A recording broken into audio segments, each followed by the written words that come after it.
You see they're dry. You see there's no marrow in the bone. You see they're scattered all over the valley. They ain't even full skeletons. I mean, the bones are scattered all over the valley. They're just bones. But answer me a question, Ezekiel. Can these bones live? Ezekiel answers the only way he knows how to answer. Lord, you know. Critical race theory was born out of critical legal theory. Am I teaching y'all something today? There emerged two common beliefs linking all critical race theories. First, white supremacy has subordinated black people and other people of color. That's just a fact. How in the world are you going to fight against that being taught in any school? White supremacy has subordinated black people and other people of color. That's a fact. Why don't you want that to be taught in school? You let your schools teach us that Columbus discovered America. That's a lie. You let your schools teach us that George Washington couldn't tell a lie. That's a lie. You let your schools teach us that some slave owners were beneficent and good slave owners. There were no good slave owners. Anybody who owned people was evil. That's a lie. You let your schools teach us that Abraham Lincoln was good for Negroes. No, Abraham Lincoln was trying to save the Union. And Abe Lincoln himself said if he could save the Union and keep black people in chains, he would do it. That's a lie. Come on, somebody. You let them teach us about a white Jesus. You let them teach us that Native Americans were the aggressors. Come on, somebody. That white folk had a manifest destiny and that the pilgrims were good at Native Americans. That's a lie. All day, every day, you let them teach us lies. All throughout my history in school, I was taught lies. But you got a problem with critical race theory because it teaches the truth that white supremacy has subordinated black people and people of color. The right to bear arms. Let me just back up a little bit and let me take you on back to the late 1960s when Ronald Reagan was the governor of California. And they were oppressing black folk, and a group of men and women known as the Black Panther Party decided that they were going to defend the rights of black folk. And the Black Panthers decided that the Second Amendment wasn't just for white folk. So they strapped themselves with guns and showed up at the Capitol in California. And when they saw them Negroes with guns, come on, somebody. That's why I say if you ever really want to get gun laws changed, just strap all these Negroes up. They'll change them laws before the week is over. When the Black Panthers, watch this, I want you to read, the California legislator passed what was called the Mulford Act. It was a gun control act that decided who could get guns, who couldn't get guns, what could be in your background, what couldn't be in your background. It was the first time in history that the National Rifle Association, the NRA, supported restrictive gun legislation, all because black folk had the nerve to get strapped. Look at your neighbor and say, neighbor, go get strapped. Amen, somebody. Y'all gonna say Bishop told us to get strapped. I said it. Go get strapped. It just got real quiet up in here. But y'all already know I'm a triple P. Amen. Y'all know what a triple P is, right? A pistol packing preacher. Amen, somebody. Thank you, Jesus.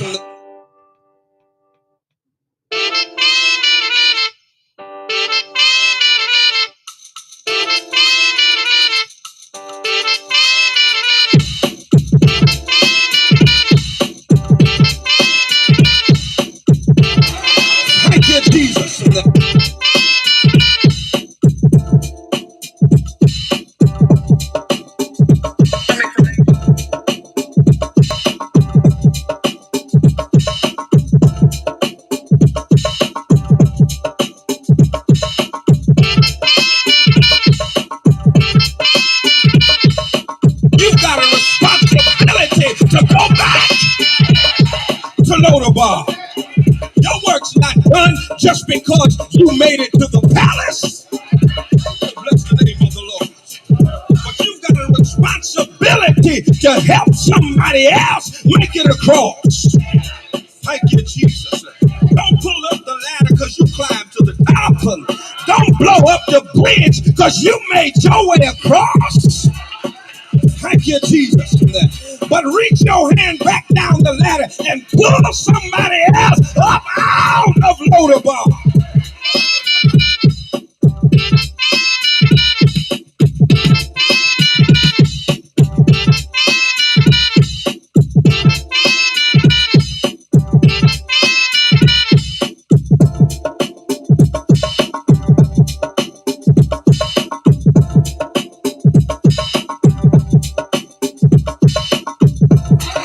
Thank you, Jesus.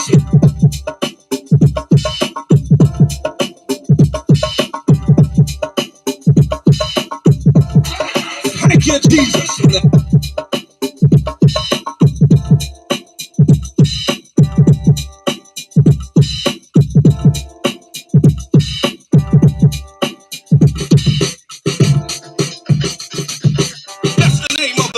Somebody gotta tell themselves it's all right if you got it now, just hold it for me.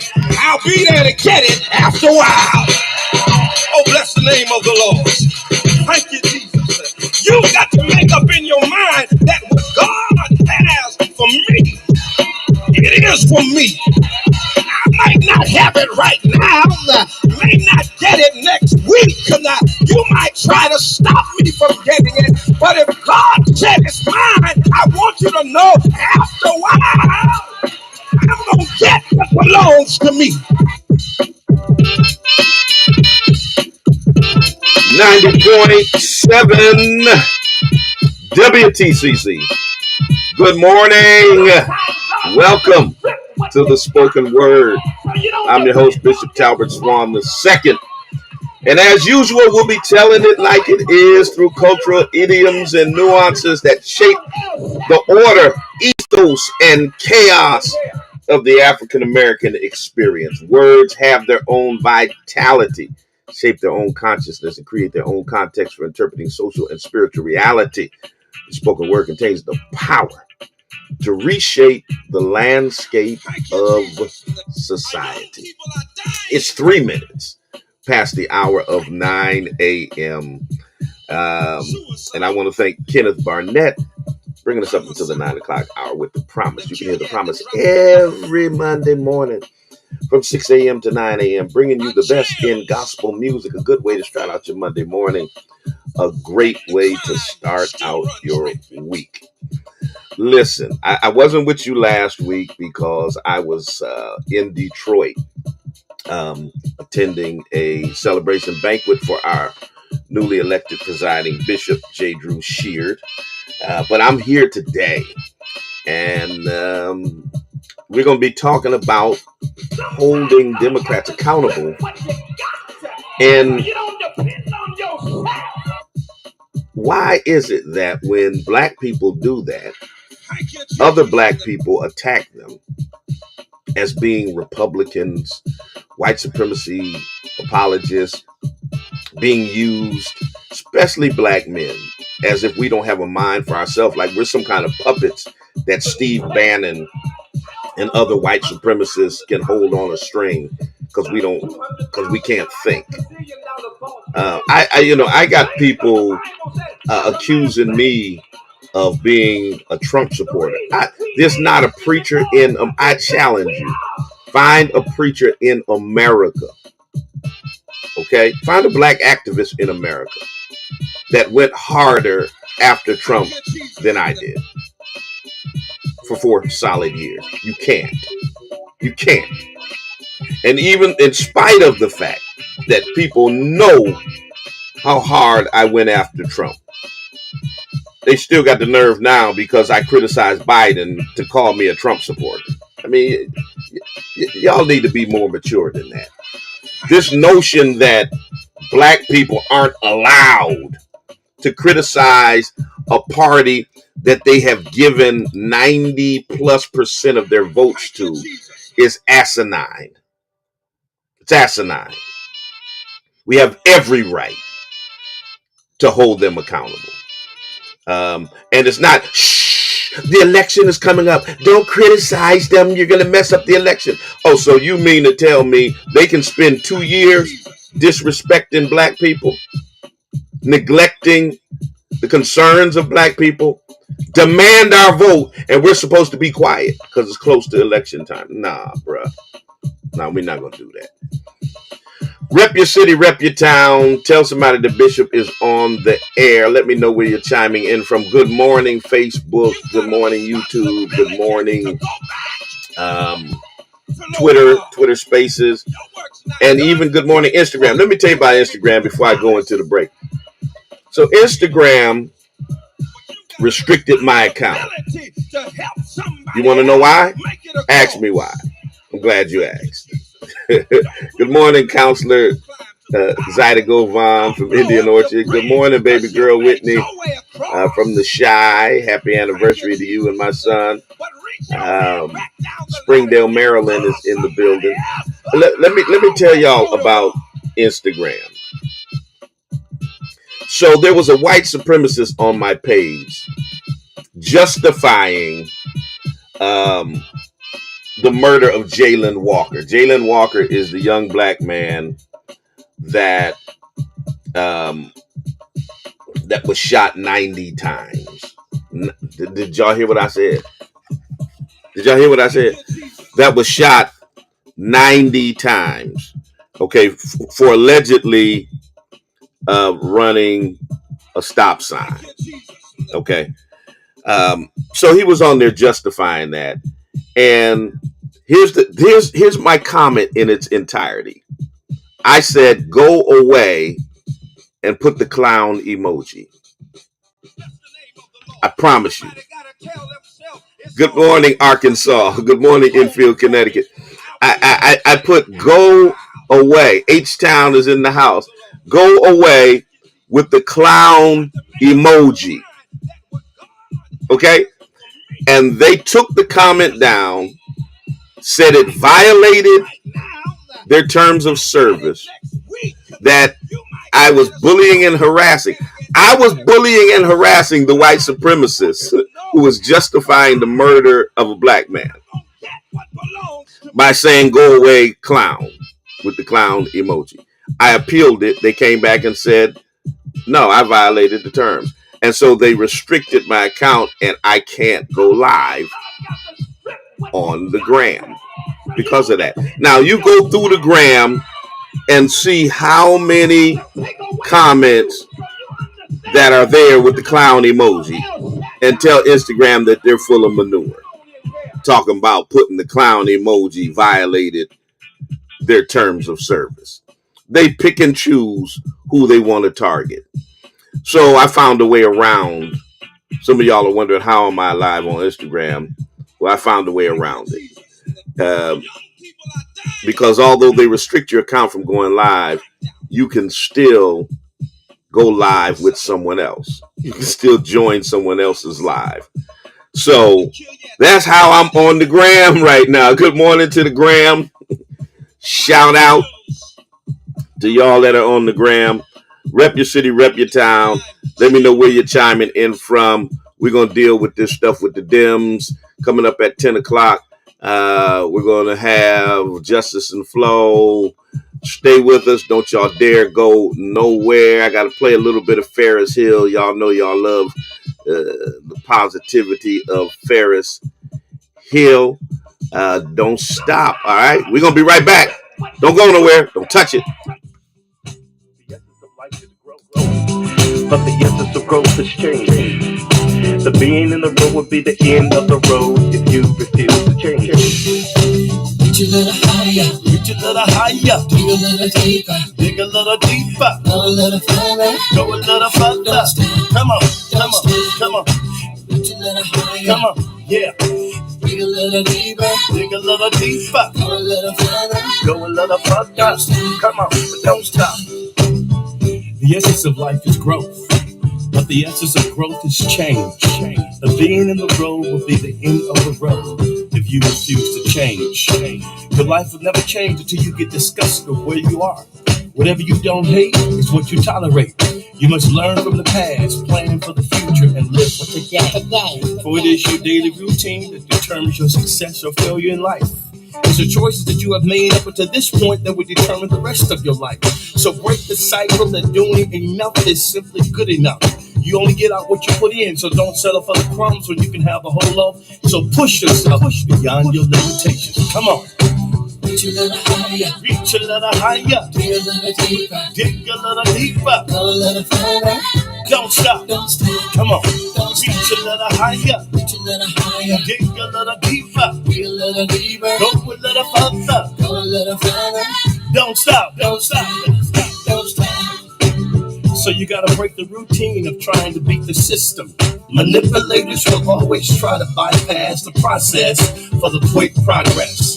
There are no shortcuts to success. There are no elevators to the top. You gotta take it one step at a time. You gotta break the routine of allowing others to get into your head to control who you are and where you're going. You see, when you're about the positive, you're gonna always have haters. But don't let your haters push you down, let your haters push you forward to the next level. So when people show you who they really are, don't perceive them to be something else that they're not. See, a zebra does not change his stripes. So you gotta keep pushing yourself to the next level. Yeah, there you go. Come on. Dig a little deeper. Come on. Yeah. Go a little further. Go a little further. Don't stop. Come on. Don't stop. Come on. Yeah. Reach a little higher. Reach a little higher. Dig a little deeper. Dig a little deeper. Go a little further. Go a little further. Don't stop. Come on. Come on. Come on. You got to understand the greatness is the nature that you were born out of. You'll never discover your greatness without hard work and dedication. Greatness says more about who you are and what you expect for yourself. And greatness will always attract greatness. Show me your friends and I'll show you the future. You're just a step away. You're just a step away. You're just a step away. Don't ever give up. Come on. You're just a step away. You're almost there. Come on. You gotta push yourself beyond your limitations. You see, there's no mountain too high, no valley too low.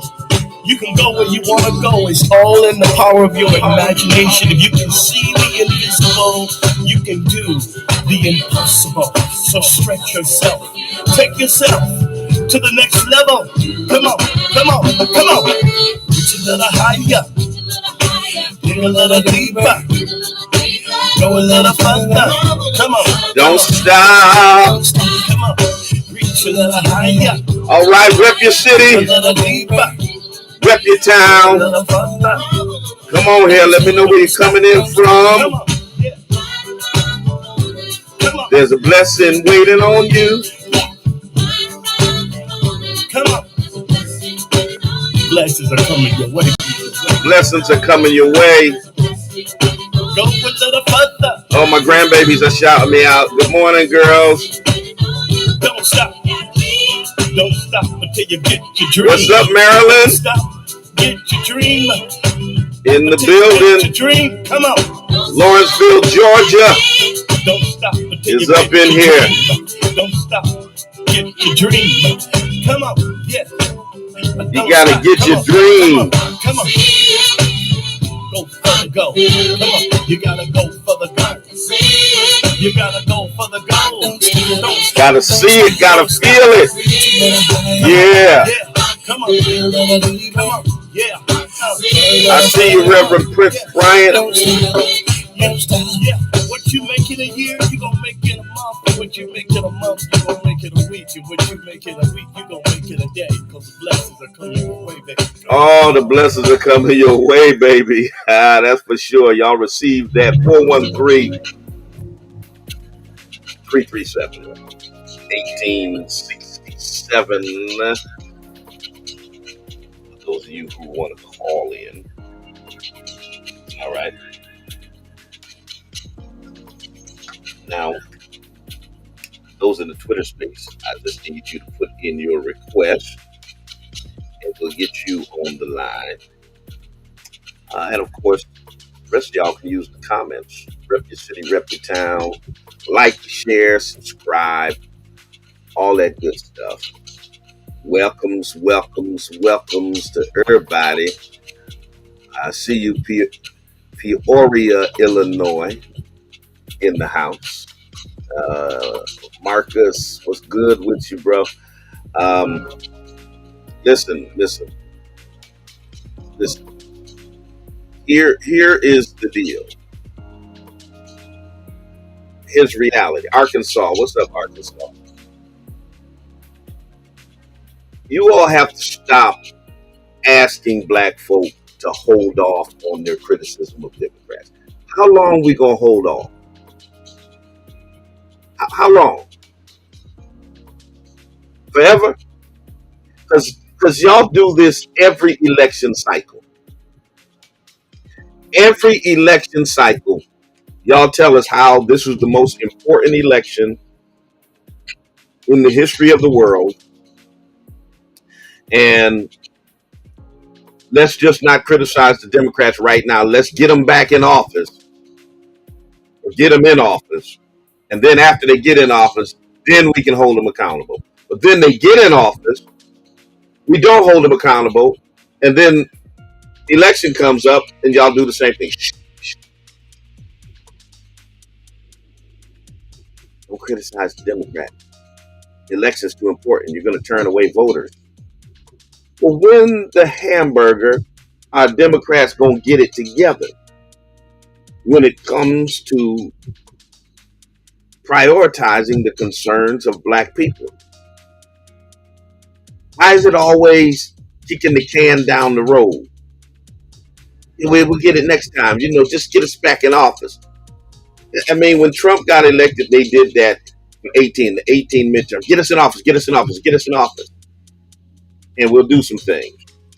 And we gave them control of the House in 18. What did they do for black people? Nothing. They said, just get us in office in 20. Give us the House and the Senate and the presidency. And we gave them all three. And what did they do specifically for black people? Juneteenth. And now here we are, deja vu, 2022. Shh, don't criticize us. Now y'all don't had the House last two terms, had the Senate this term, and you had the White House. And still, it's just wait, just give us more Senate seats, and then we'll do right. It's cinema and it's mansion. And that's a convenient excuse that a lot of black people have bought into. That you want to blame everything that the Democrats are doing on cinema and mansion are blocking everything. So you can't blame Biden and Kamala Harris and Chuck Schumer and Nancy Pelosi. It's cinema and mansion. Well, let's just think about it for a moment, because see, y'all sit here and act like the only concerns that black people have with the Democrats is the legislation that couldn't get through because of cinema and mansion. That's not it, ladies and gentlemen. It's not it. And I get it. Y'all are saying, the House passed this and it was the Senate because of cinema and mansion. But a lot of stuff has nothing to do with the votes of cinema and mansion. A lot of stuff has to do with the leadership at the top of the ticket, with Joe Biden himself. And y'all have to stop pretending that is not the case. That's the reality of it. Good morning, Angela Thorpe. And see, Angela Thorpe's question right here is the typical, and I don't mean to single you out, sis. I'm using you as an example. This is the typical response by black Democrats. But will the Republicans do any better? Oh, so you're just going to vote Republican? What are you going to do? Turn it over to the Republicans? The automatic response by black Democrats is not to say, yes, you're right. We need to hold Democrats accountable. Yes, you're right. We need to replace these moderate centrist Democrats with people who support our agenda. That's not what y'all say. The first thing y'all say is, what you gonna do? Vote for the Republicans? It's like you're resigned to accept mediocrity. You're resigned to accept the dysfunctionality and the disrespect of the Democrats because the Republicans are worse. But see, y'all don't give 95% of your votes to the Republicans. So you can't hold the Republicans accountable. You can't hold people accountable who you don't support. But you do give 95% of your votes to Democrats, but then y'all scared to hold them accountable because what about the Republicans? So you twiddle your thumbs and just accept foolishness from the Democrats because you don't want Republicans in office. Think about that for a minute. If your first response is whataboutism, then that means you know I'm right, but you don't have a good response. If your response is always what about them, that reminds me of when I was running a nonprofit and supervising folks, and I called somebody into my office for disciplinary reasons. Okay, you're coming in late too much. Well, what about her? She comes in late too. You can't take your lunch break that long. Well, what about them? They're late back from their lunch break. It's like they don't want to address their own behavior. They want to point to somebody else to say, well, since they're doing it, you shouldn't have a problem with me doing it. And that's what we do. Since the Republicans are so bad, you shouldn't have a problem with the dysfunctionality and the blatant disrespect of the black community by the Democrats. That's our sad response to this situation. That's a sad response that we would rather come to the defense of the Democrat than hold them accountable because we're scared of the Republicans. So black voters are in an abusive relationship, running around with sunglasses on, hiding a black eye, lying about how their arm got broke, trying to protect the abuser. That's the kind of relationship we're in. Because that's what y'all remind me of. Who blackened your eye? Who broke your arm? I fell down the stairs. Because you're protecting your abuser. That's what we do. We run to the rescue of the Democrats while they keep abusing us and keep neglecting us and keep taking us for granted. And once again, I'm not talking about cinema and mansion. Let's focus on the president. He's the leader of the party. He's the top of the ticket. Okay, cinema and mansion have held up some important legislation. We couldn't pass voting rights. We couldn't pass police reform. Y'all blame cinema and mansion. But then, when the conversation shifted to abolishing the filibuster, so you could pass voting rights, pass police reform, expand the Supreme Court. Guess who threw shade and threw water on that plan? It wasn't Sinema and Manchin. It was Joe Biden himself. He said, nah, we ain't going to do that. I'm not in support of that. That was Joe Biden. I won't sign that. Joe Biden said he would not support abolishing the filibuster to pass voting rights, to pass police reform, to expand the court.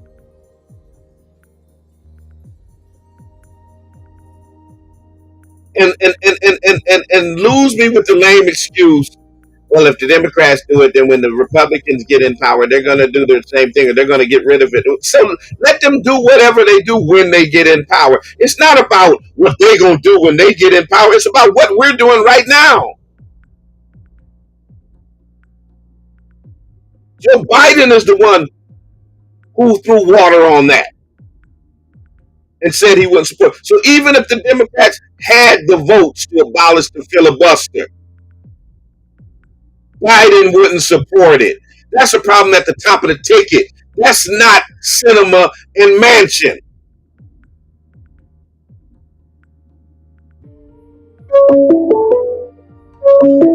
Let's just keep it a buck. Good morning, caller. Good morning, Mr. Swan. I just wanted to say, a lot of times, most of us that are in the Democratic Party, we don't want to switch to any other party because the Democrats are very clever into giving out a lot of government programs that sustain people who don't want to work. Thank you. Right. Problems at the top of the ticket, ladies and gentlemen. I'm going to go further in my little diatribe here to prove my point. When Joe Biden got in office, he started getting rid of Trump policies left and right. He rejoined the Paris Accord. He got rid of this. He got rid of that. He got rid of this. He got rid of that. He signed tons of executive orders and all of that. There's one policy he didn't get rid of. That was Title 42. And that was a policy that Trump's administration used as an excuse to deport Black and brown immigrants. And basically, because of the pandemic, they basically said, there's a public health crisis, and to protect Americans, we don't know if these refugees are coming into America with COVID-19, so we need to get rid of it. So he used it to deport Haitians and other people who had darker skin. Biden's administration didn't get rid of that policy. You know what they did? They continued to use it. And they used it more than Trump ever used it. Matter of fact, they used it more than any other president. Check it out. Check it out. In the first year, we're a year and a half into the administration. In the first year of the administration, Biden deported 30,000 Haitians. Spent millions of dollars hiring private companies to fly planes back and forth between America and Haiti to get rid of them N-words. And I know y'all don't like hearing this, but it's the fact. It's the fact. It's what happened. Okay? He deported more Haitians using Trump's racist policy in 1 year than the last 4 presidents combined. I need y'all to think about that just for a minute. I need y'all to let that marinate for a minute. I need y'all to let that marinate. The last 4 presidents combined. So Trump spent 4 years in office. Obama spent 8 years in office. That's 12 years. Bush spent 8 years in office. That's 20 years. Clinton spent 8 years in office. That's 28 years. So think about that. He deported more Haitians in his first year than were deported in the last 28 years combined. Okay? Now that's not the worst of it, because at the same time he was spending millions of dollars to fly planes to send Haitians back to Haiti.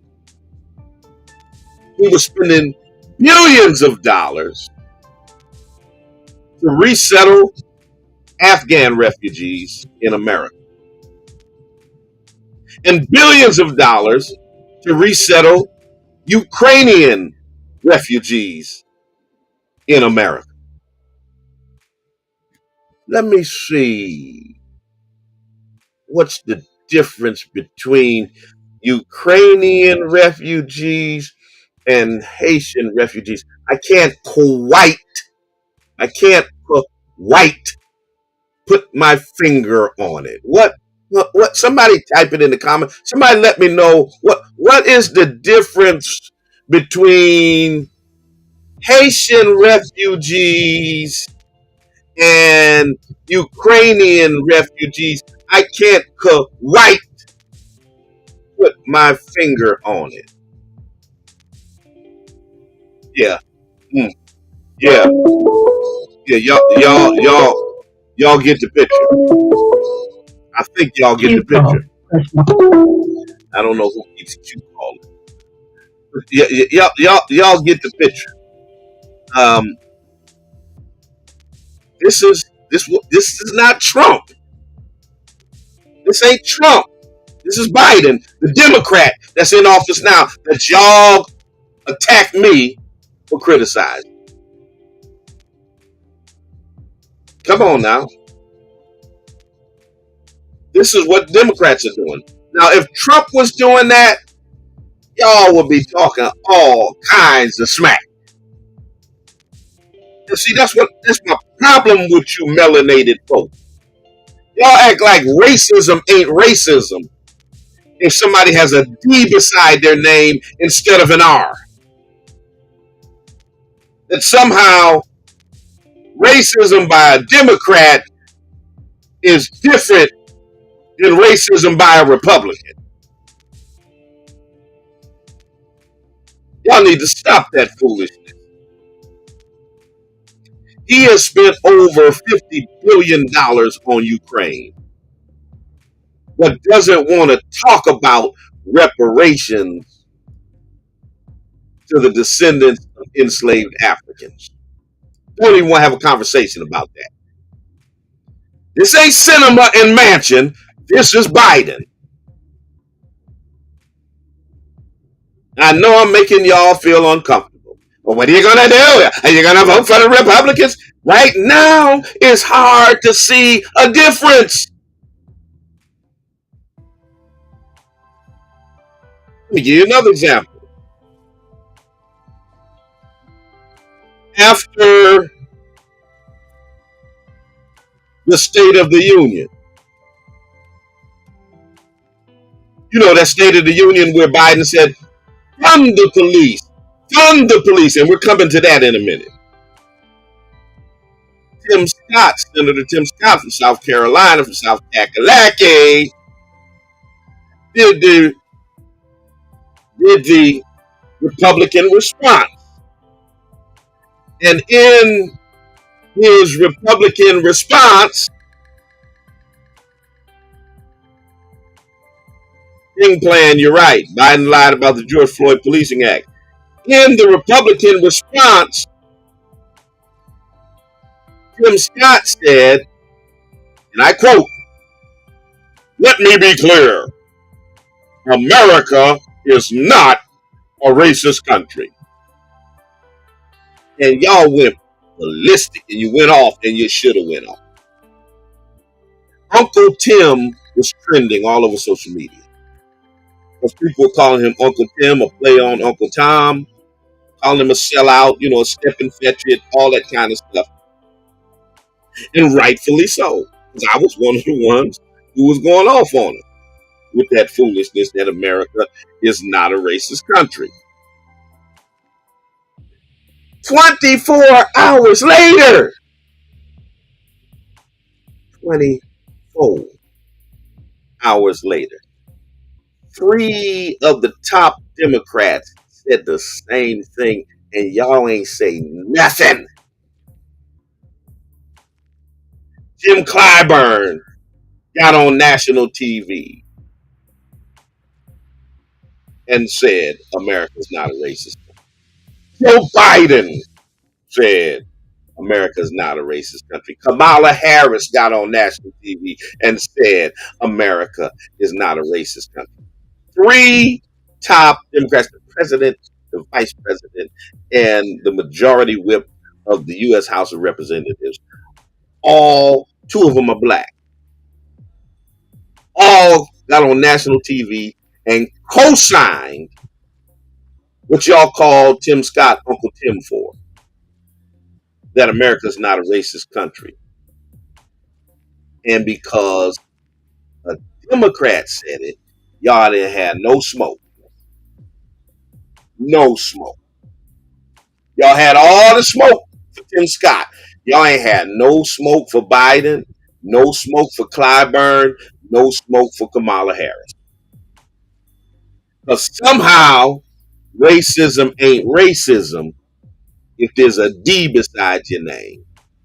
Dysfunction ain't dysfunction if there's a D beside your name. Disrespect ain't disrespect if there's a D beside. Kamala Harris came to the NAACP. I was there. National Convention in Atlantic City, and told the NAACP, we say NAACP, but anyway, she compared abortion restrictions to slavery. I don't know how much more disrespectful you can get to black people than that. All these people running around since Roe v. Wade was overturned by the Supreme Court, they're comparing the overturning of Roe v. Wade to slavery. There is nothing that compares to slavery. Nothing. Let me say that again. There is nothing that compares to slavery. Nothing. Not a thing. Slavery was so bad. When you want to talk about restricting abortion, black women willfully killed their own kids as an act of liberation from slavery. That's how bad slavery was. That a black mother would make the conscious decision to kill the babies that she loved so they would not have to live a life as a slave.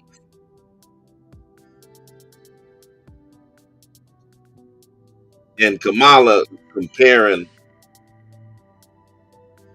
abortion restrictions to slavery. Once again, this ain't cinema. This ain't your man. Okay? There was a slight increase, and I'm going to get to y'all in the Twitter space. I see y'all. There was a slight increase in hate crimes against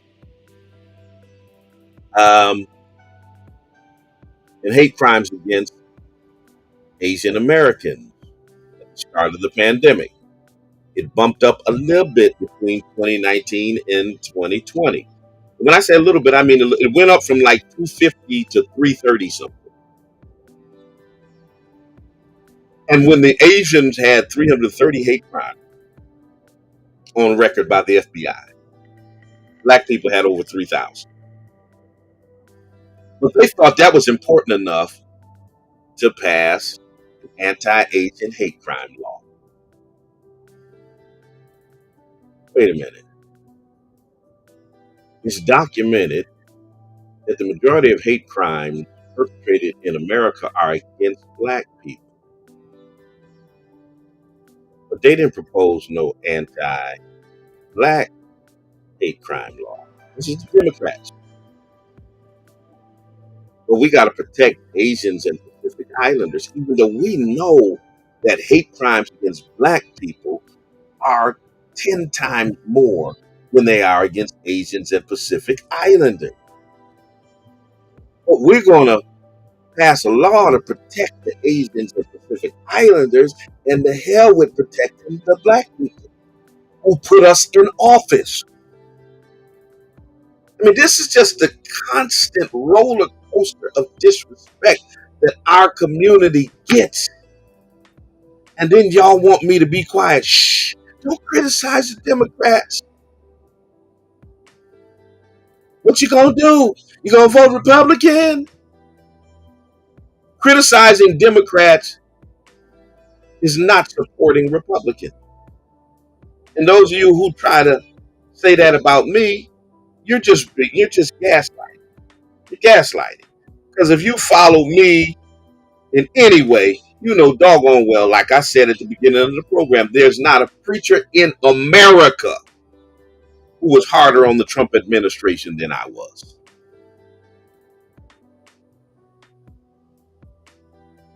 Okay? But they passed the anti-Asian hate crime law.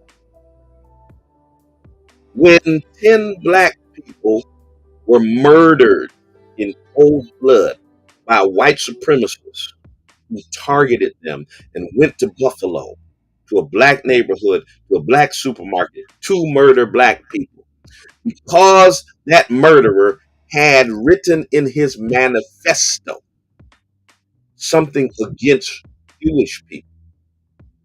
Debbie Wasserman Schultz, 3 days after the Buffalo massacre, sponsored an anti-Jewish hate resolution in the House. They passed it in one day. So 4 days after 10 black people, I'm not going to tell you to excuse my passion. You have to deal with it. 4 days after 10 black people were slaughtered in a Buffalo supermarket. This is the kind of blatant disrespect that we do. The House of Representatives convenes to pass an anti-Jewish hate resolution. And I'm not saying that they shouldn't pass an anti-Jewish hate resolution, but it should not be on the heels of 10 black people being murdered. Why the hell would they not have passed an anti-black hate resolution 4 days after 10 black people were murdered? Think about that for a minute. I mean, nobody in the whole House of Representatives, not Nancy Pelosi, not Jim Clyburn, not the Congressional Black Caucus, none of them, not the squad, none of them said, hold up a minute. The optics of this is not good. Of course, we're against Jewish hate. But the optics of passing this 4 days after 10 black people were murdered in Buffalo aren't good. Let's hold off on this. Why don't we pass an anti-black hate resolution instead? Nobody out of 435 people in the House of Representatives, nobody thought it was a bad idea to present that and pass it 4 days after the Buffalo massacre when black people were murdered? Nobody. Come on, Congressional Black Caucus, where you at? And since then, they haven't even put an anti-black hate resolution on the floor. But this is the disrespect. Where you at, Nancy Pelosi? Where's our resolution? But y'all gonna say, now, Bishop, what you gonna do? You gonna vote for the Republicans? It's only cinema and mansion. No, it's not. It's the top of the ticket. It's the head of the Senate. It's the Speaker of the House. They want our vote, but not our voice. They don't want to meet our concerns.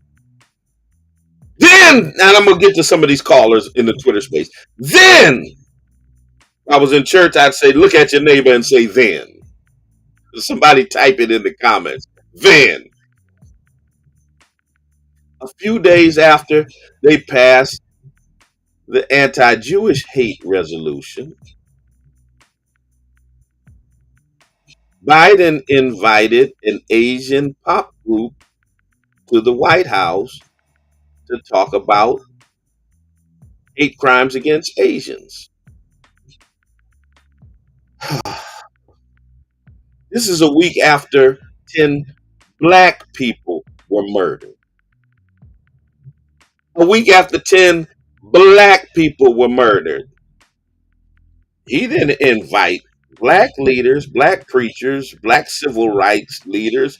He didn't invite a black R&B band to talk about anti-black hate. He invited an Asian pop group of non-U.S. citizens to the White House to talk about hate crimes against Asians in the wake of black people being murdered. This is the disrespect that we get from the Democrats, but y'all are vote blue no matter who. And I said yesterday, what y'all really mean is vote blue no matter what they do or what they don't do.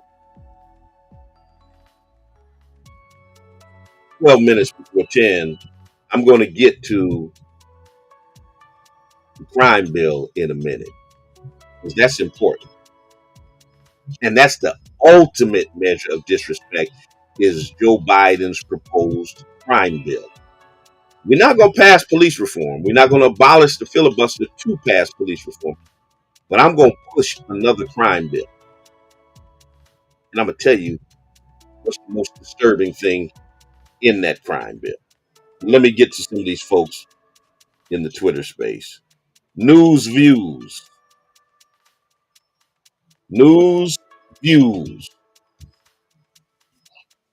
Where you at? Yeah, Reverend. Yes. Let me tell you what's really bothering me. I'm going to lay it down real quick. Lay it down. Black people get killed at 3 times the rate of white people throughout this country. In Chicago, it's 27 times the rate per capita. All right, I write about this every freaking day. I'm a person of color. I'm not black. My grandfather came across the border as a Mexican in 1921. 100% Chicano. My cousins live in East LA. That's a little bit about my background. Latinos are number 2 in getting killed by cops. Indigenous are number 3. In 2021, we killed more people than we have in 8 years. This was after George Floyd. We're setting records this year. We're having MAGA cops execute people and lie about it. That's a setup. All of these ones I've been looking at, San Bernardino, everything. I was a cop reporter for 20 years. I know how they think. I know what they do. And I am angry. And he's funding the police more. Yes. All of a sudden, we're like, the Democrats are the party of the blue. Listen. He we're said, funding millions of dollars to kill black people. Remember, and it upsets me like you would not believe, my friend. Remember, he stood up at the State of the Union and he threw shade on the defund the police movement. And he said, no, fund the police. Then he told states, okay? He told states, now that they can't pass police reform, but he told states to take monies that were earmarked for COVID relief and said, take that COVID money and put it in your police departments. This is what Joe Biden said. This ain't cinema. This ain't Manchin. This is Biden. Exactly. Yeah. And it's coming from the top, and all of a sudden we backed the blue, and it started about 6 months ago, and then he's got the Supreme Court on Title 42. Of course, they were going to turn that down. Right. There's more shit in the pipe right now. But see, here's the thing. There's a federal program called 1033, and Presley is after that with one senator right now trying to get that thing shut down because they're giving military equipment to these cops. Yep. And they're beating them in the street. Here's now the thing. DHS is beating protesters in LAPD. We got gangs running around in LASO. Mm-hmm. We got LA is NYPD is a complete mess. Yeah. Chicago's a mess. Yeah. It's all a mess. And I'm telling you, what they're working on, they don't listen to people, and they're looking at a real problem. I covered the LA riots as a reporter for 3 days on the ground. I know what happened. Here's the deal with Title 42. Title 42, you're right. The Supreme Court who shade on that. But see, here's the thing. They don't have to use it. That's the thing. Right. And here's what people don't understand. There's a lot of power that comes from the executive branch. Everything does not have to be done through legislation. There are a number of things he can do with the stroke of a pen. They don't have to deport Haitians using Title 42. That's a choice of the administration, a conscious choice. Absolutely. I was in the U.S. Coast Guard, by the way. I was in Port-au-Prince. I saw that down there in 1986. It has not changed. They have done nothing. And we were rescuing Haitians in boats taken by smugglers out in the middle of nowhere. All right? And taking them back. I took a little black boy in my hand, and he had Nikes around his neck, brand new. And I said, what are you going to do with those? He says, I'm going to Miami. I'm going to wear them when I get in Miami.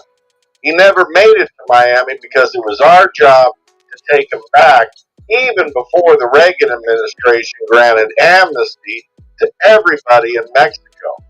Even before that. And I'm upset about a lot of things. And if you ever read my timeline, you'll see me all over these cops. Absolutely. I appreciate you, brother. Appreciate you so much. You had a lot of good things to tell us. Let me get, and I got to get to, in the next 5 minutes, this crime bill. Let me get one black man in here. One black man, you're in the Twitter space. Unmute your mic. It's on you, bro. Unmute your mic. You got the floor. All right. My brother tries to get his mic unmuted. Oh, I got it. Okay. I got it. I'm sorry about that. Go ahead. Good morning. How you doing? Good. I'm an old guy. I'm like 68 years old. Mm-hmm. My black people, Democrats have been using fear to get you to vote against your own best interests. Mm-hmm. You have to stop fearing the consequences of exercising your power of holding them accountable. White people don't like people for the most part. They don't like black people. Stop looking for white people to like you. But they do have to respect you. But you have to respect yourself. You have to respect your vote. You have to respect your dollars. Mm-hmm.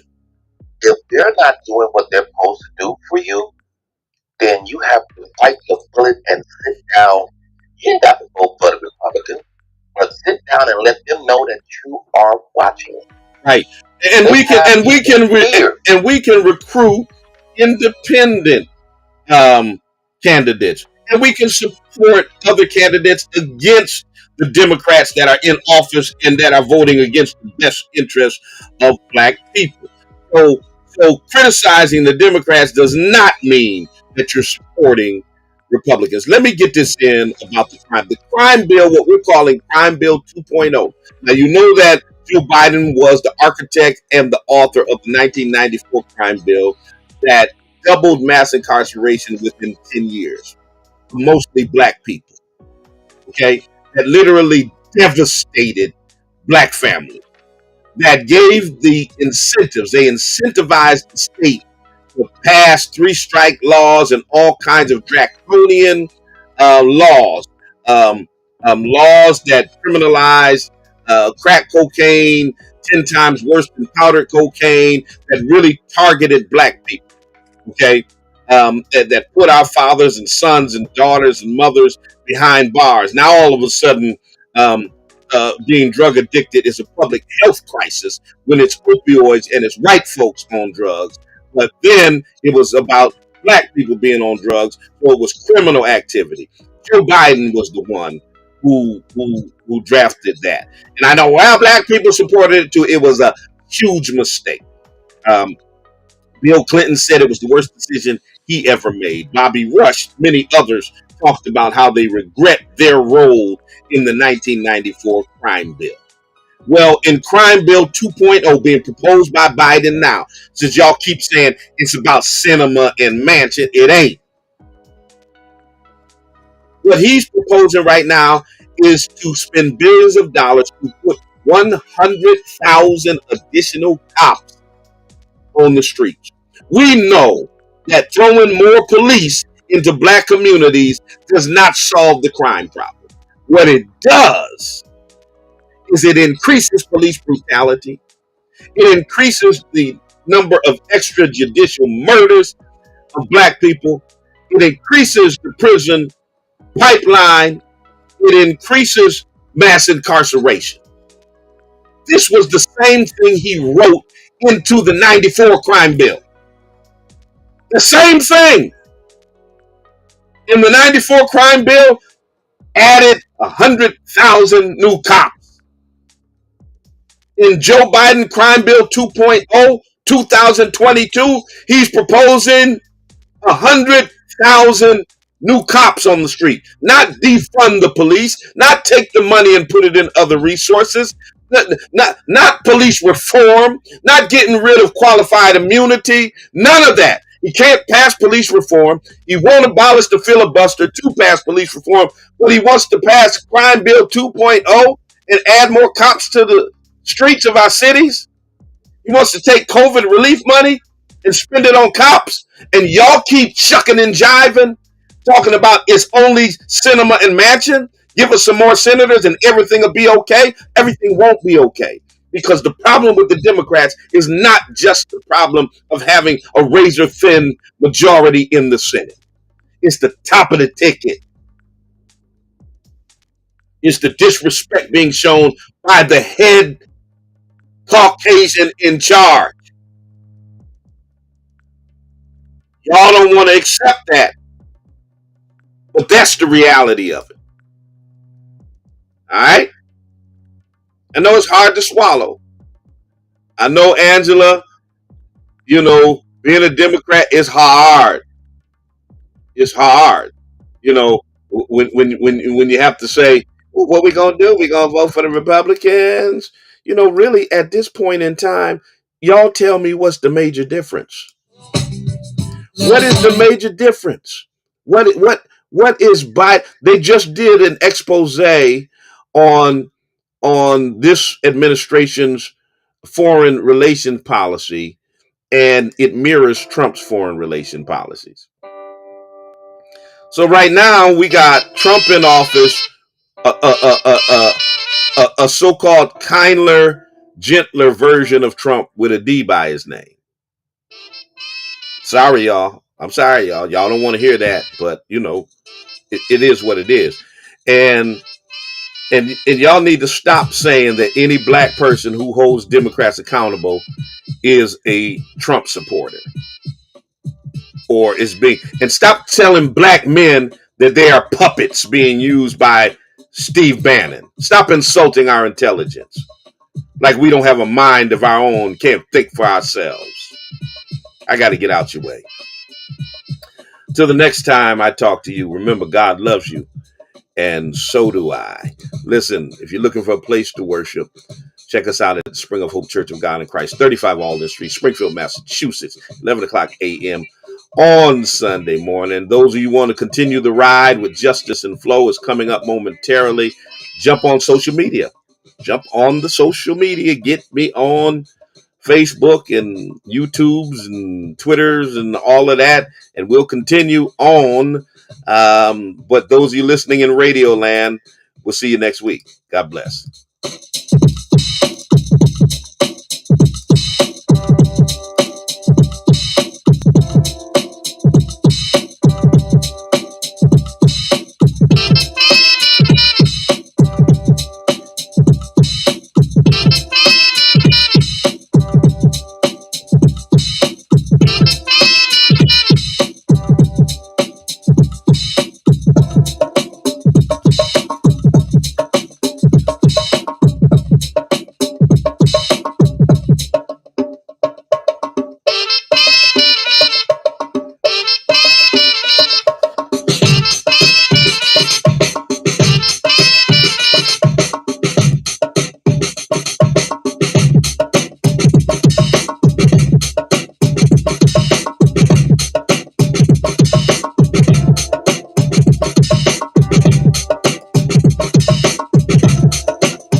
I had one more request in the spaces.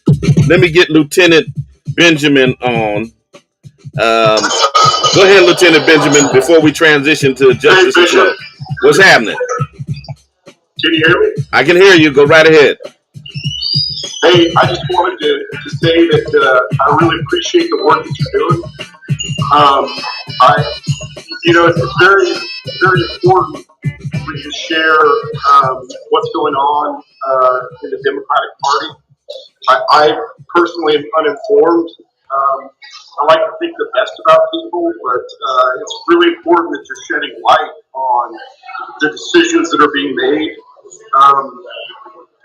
And I just want to thank, I really thank God for you and your ministry. You're definitely doing God's work. So thank you, and continue to be that voice. And may we see Reverend King's dream come true in our lifetimes. All right. So, God bless you. All right. Appreciate you, brother. Listen, y'all. It is now time for Justice and Flow. Let's get it.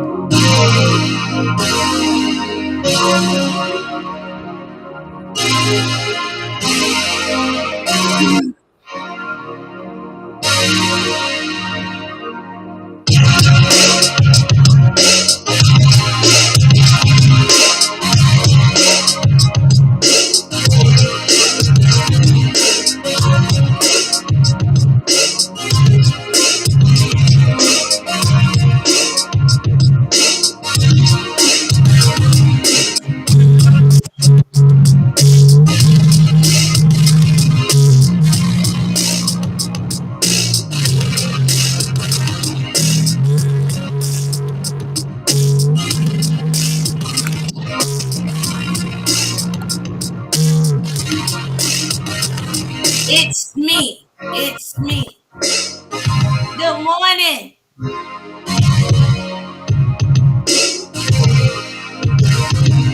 Good morning, family.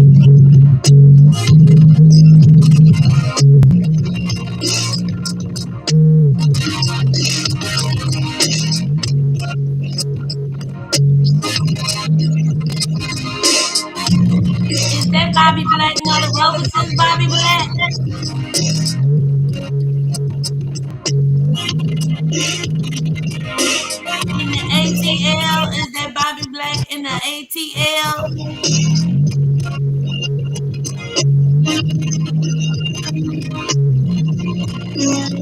Good morning, Angela. Good morning, Sissy. Good morning, Sissy Stephanie. Good morning, Mother Green.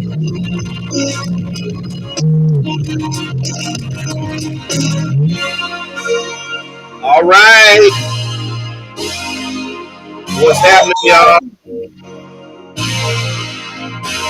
All Good right. morning. Good morning. Hey, hey, hey. So, Hold so, up. I so I can't want to hardly say, hear you, Bishop. Hold up. Okay.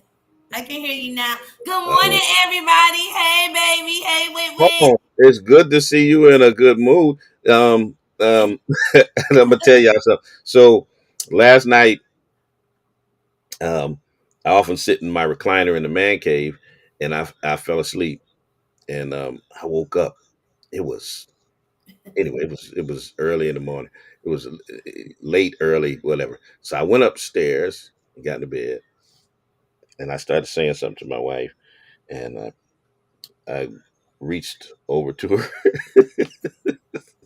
and What? she was sleeping, half sleep or whatever, and she was like, "Leave me alone." What are you talking about?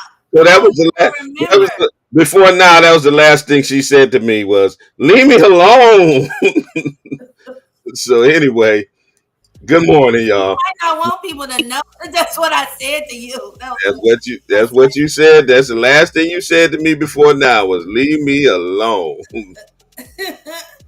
I don't even remember. I was knocked out in all the best ways yesterday.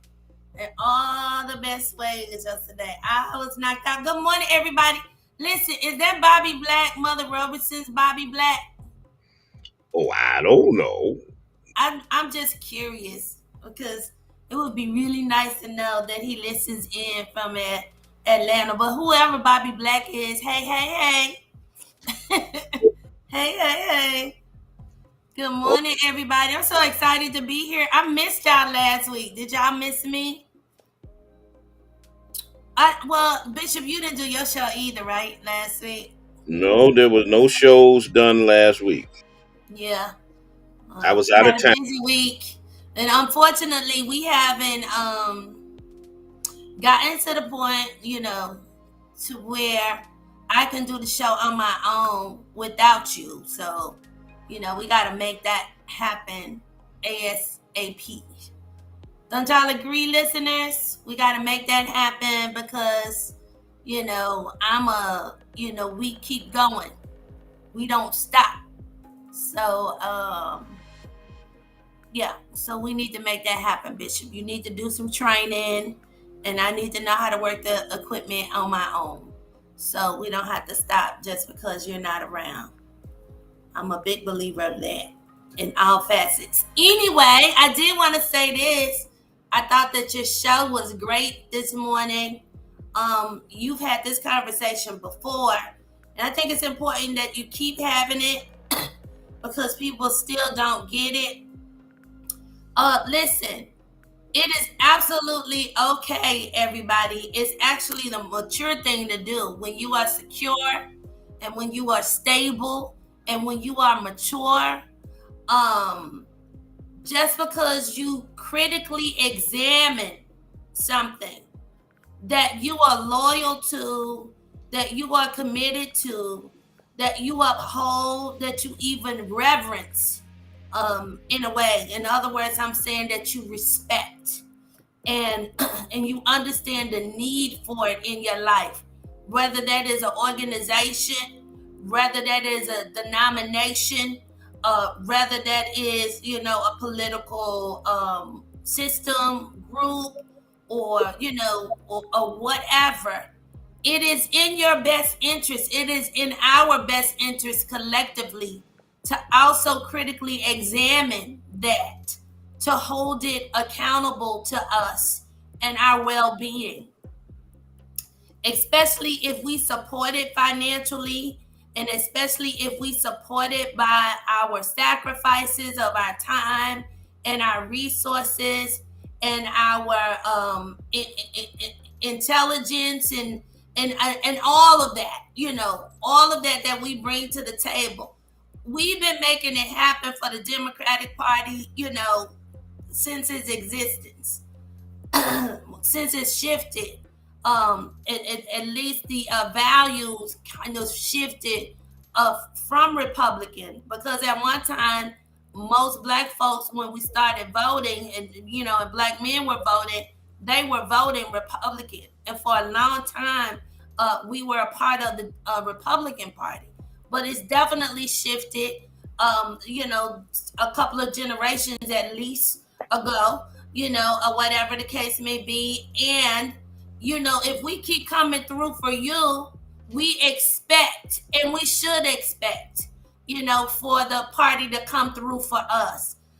One of the things, Bishop, that I've noticed before we shift to the show today, one of the things that I've also noticed is that it is absolutely okay, it seems, right? It is absolutely okay for other groups and, excuse me, y'all, for other groups to be advocated for other groups' policies and bills to be submitted and approved and all of that good stuff. But when it comes to black folks, all of a sudden we get ashamed and we keep saying, just hold on, we got to do this, or we got to do this, just keep voting, keep putting us in office. It's always, this bill helps us too. Like we're always an afterthought in something else. But Right. whenever it comes to doing something For specific other groups, right. to black Specifically, people, there's no there's shame a in it. problem. There's a Right. problem. There's no shame in it. There's no nothing. But it's like people get shy. And I'm talking about our own people sometimes. Because I mean, we're the biggest Listen, ones that well, we get blessed by that too. We get blessed by that too. I'm tired of being a two. Let me be the primary.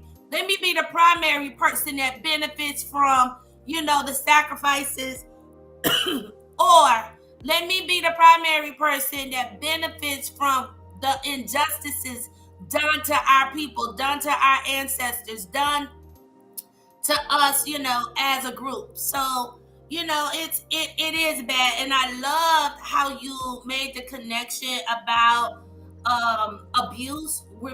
Us being in an abusive relationship. I'd like to compare it to kind of some of the issues I've had with the church. So, we are part of the Church of God in Christ. I'm also a woman, as everybody can tell. I'm also a woman, and unfortunately, in the black church, women are still pretty much fighting for equality, and certainly inclusion and representation in certain kinds of ways. So I said all of that to say this: we're part of a denomination. We are part of an organization, a religious organization. It's called the Church of God in Christ. Um, we love the Church of God in Christ. I love the Church of God in Christ. It's really the only church that I know, because I was born and raised in that denomination. I'm committed to it. I'm loyal to it. I'm not going nowhere. But that does not exempt me from criticizing issues that I have with that church, with said organization. If I invest in it, if I, am a resource, a human resource, if I am a intellectual as well as a spiritual resource to this organization, and let's not forget, a financial resource to this organization, I got every right to also criticize that organization if I feel any level of oppression as a woman, as a girl, or if I see any level of injustice, that I feel like that said organization needs to address and certainly fix, and certainly fix. Yeah, I mean, I don't understand why holding Democrats accountable is taboo for Black people. And then the gaslighting of, and you know that um, I took so much heat, so much hate over the last 4 years for being critical of Trump. You know, the death threats and the whole nine. For people to have the audacity to claim that I'm a Trump supporter because I rightfully criticize Biden's administration is asinine. It's lazy. It's weak and lazy. Hmm. Um, it doesn't involve any level of critical thinking whatsoever. Right, Steve right. Bannon came out talking about how they wanted to target Black males, and if they could get a number of Black males, then they could rule for 50 years. And how they were going to get 50% of Black males to support it, which is ridiculous. They're never going to get 50% of Black males to support them in any way. But then there's Black women going around with this narrative that we're being used by Steve Bannon as if we're dumb enough to be puppets of a white supremacist like Steve Bannon. Like our gripes against the Democrats are not legitimate. Like we don't have legitimate beef with the Democrats. We're being puppets of Steve Bannon. So rather than address our legitimate beefs against the Democrats, they'd rather write us off as being puppets of white supremacists, which is completely ridiculous and insulting to Black men. Well, I don't understand why that's the discourse in the first place, and the reason why I say that is because just because you are the party that we collectively, the majority of us are collectively deciding to vote for, or whatever, pretty much because of your values being more closely aligned, not perfect at all, but more closely aligned with what we feel like we need to do and achieve, politically speaking. We've never stopped critically examining. I mean, like, when was that? We never, just because we voted for you, we never not held you accountable. We never not called out your contradictions. I don't remember a time in history where we never called in, and basically repeated the promises that you made, on your campaign, or whatever the case may be. And more than likely, the reason why Black folks decided to vote for you in the first place was because of what you said you were gonna do. And so it sounds like all you're doing is, Biden said, I'm going to do this. Harris said, as the VP, I'm going to do this. And so you're just reminding them of what they said on the campaign trail. We said, okay, we're going to vote for you. We voted for them, and we had to do more than the average voter to make sure that they got put in those places. But now they're not delivering on their promises. So Let me. I know you got a guest I coming. do. Let I me do. let me share this because this is the overarching sentiment whenever it comes to um, to Black people, to doing something specific to Black people. This is what we get. Reparations for Black people. Well, Well, listen, listen, again, again, we had over 200 years of slavery. we We had had Jim Crow for almost a century.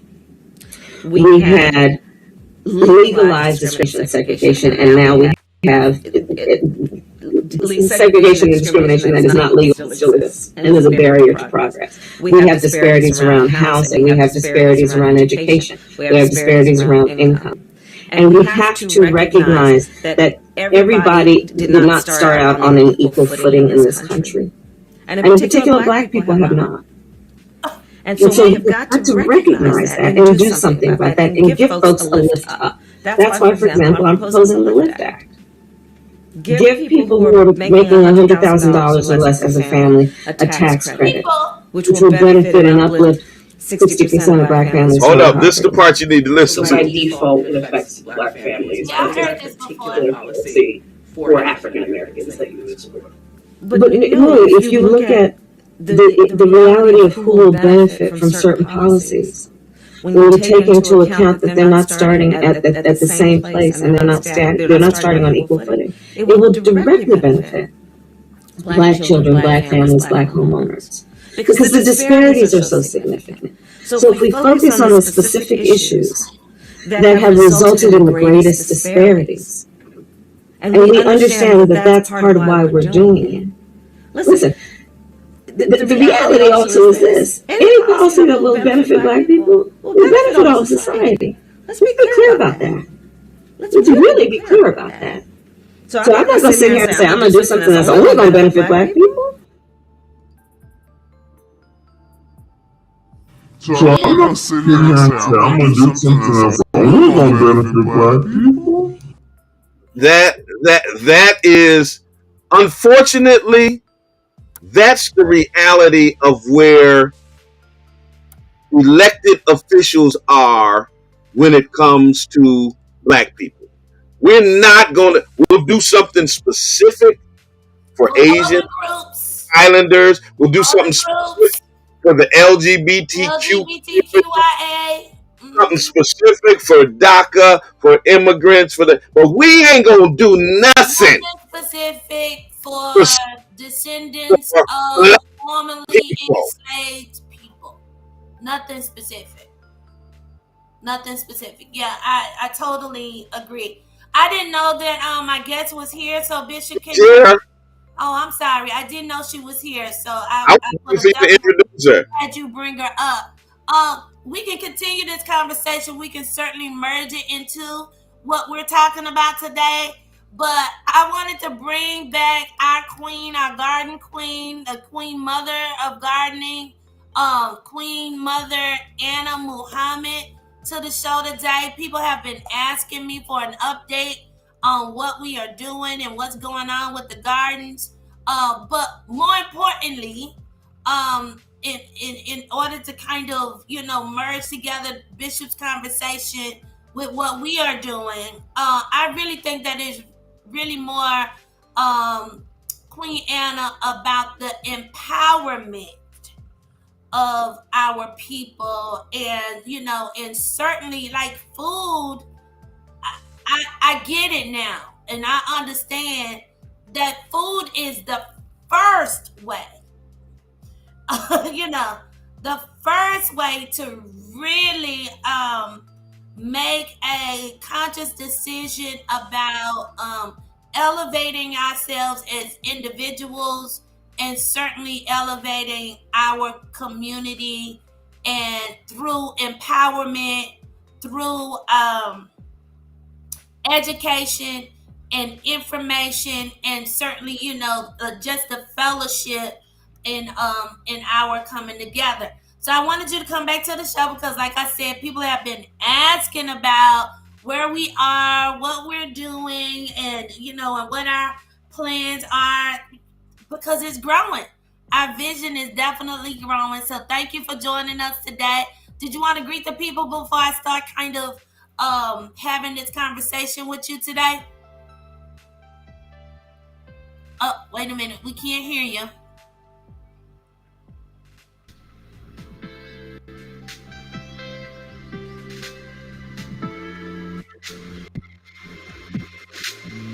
Bishop, she's having some, I can't hear her. Can you give her some directives? Try again, Queen Anna.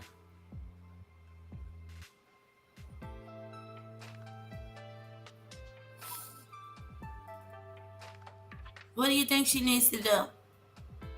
There's something on her end because it doesn't show her as muted here.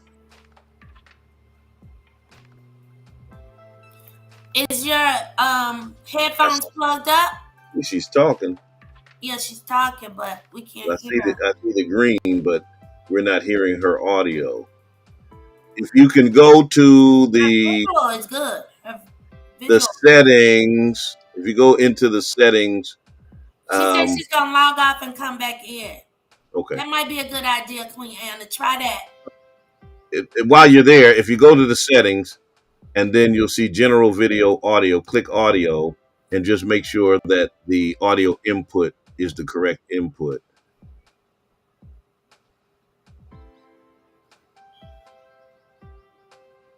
Okay, so we're gonna give Queen Anna a little bit of time to kind of work out these technical issues that we're having. But yes, a lot of you that's actually listening in today have been asking about, where we are in terms of the garden. I have so much I want to share with you today, even as it pertains to my personal journey with health empowerment, if you will. So I'll start with that. So a few weeks back, I had started having. Well, actually, I've been having some health issues over a few years. Queen Anna, I'm just telling them about some of my personal health journey. Can you hear me? I can hear you loud and clear. Can All you hear right, me? great, and I can hear you too. Okay, all right, Alhamdulillah. great. So, so, um, but anyway, over some years, as everybody know, I had my birthday this year. I'm gonna try to do this real quick, Sister Anna, because it's really important that I believe to kind of bring this into the conversation today. So I'm being vulnerable today. I'm sharing some things with you, the listening audience, that I didn't do a lot of talking about because it actually hurt my feelings and I was a little embarrassed about it. So, but anyway, for a couple of years, especially over COVID, I have been suffering through some health issues, but I pretty much just kind of self-diagnosed and thought that it had maybe something to do with my age, the stages of life, menopause related, or whatever case may be. Never really said too much, to my doctor about it because at that time COVID was real heavy and strong and we could not make physical visits. We were only doing like the virtual visits like today. And so anyway, I wasn't seen. I didn't have any blood work done and all of this kind of stuff. Well, things were relieved a few months back, and my health issues had gotten worse. And so anyway, made an appointment, went into the doctor's. First thing that happened that really struck me and made me very sad was that when I got on the scale and I saw how much weight I had gained, extra weight. I had gained, Queen Anna, over the COVID period that I had no idea I had gained. I made the assumption that I was the same size I was, before COVID. I just made that assumption. It was not true. So it was not true. Anyway, I had to have some blood work done. And the blood work came back just a little bit over the number 6, which put me with my weight in the diabetes type 2 category. That messed me up. I almost went into an instant depression. Because the only problem I literally have is the way that I eat. Okay. And so now I understand that it's not just what I eat, it's also the way that I eat. So in other words, I'm in these stressful, time pressing, situations. If I'm eating late at night, snacking late at night, grabbing the first thing that I see, which would have been potato chips and crackers and, or whatever, grabbing the first thing, whatever that, because I wasn't I wasn't as intentional about, my Mhm. eating as I am now. So anyway, this garden, I had started on prior to finding out that stuff. Mhm. But finding out that stuff has even motivated me even more Yeah. to make sure that these garden initiatives I'm doing at home, as you Mhm. know, as well as opening it up to the community, under your leadership and guidance, and teaching um to the community so that we all can enhance our food, and the way that we eat, the Mhm. way that we prepare our foods, right? Mhm. All of that stuff matters so much. Okay, so I also need to give a little bit of a testimony. So y'all heard the bad part about, me having a reality check. So all of this has happened since June 1st. Me being categorized in a diabetic or diabetes type 2 category is a little elevated. If it was a 6 or under, I would have been okay. But because it was a 6 point, it was like a 6.5. So it wasn't quite a 7, but it was just a little bit over a 6. That's, and like I said, and with my weight, that was, diabetes type 2. But here's the thing: no medication or anything at this point. The doctor said the number one way that I can get out of that category right now is to lose weight and to eat Mhm. better. That's That's right. all. She was like, That's it. eat, lose weight, vitamin D Mhm. in my vitamin supplements, right? Mhm. So I got my vitamin D, I got my vitamin supplements, and I also joined this group. It's a spiritual group, and we share recipes. This is the empowerment, right?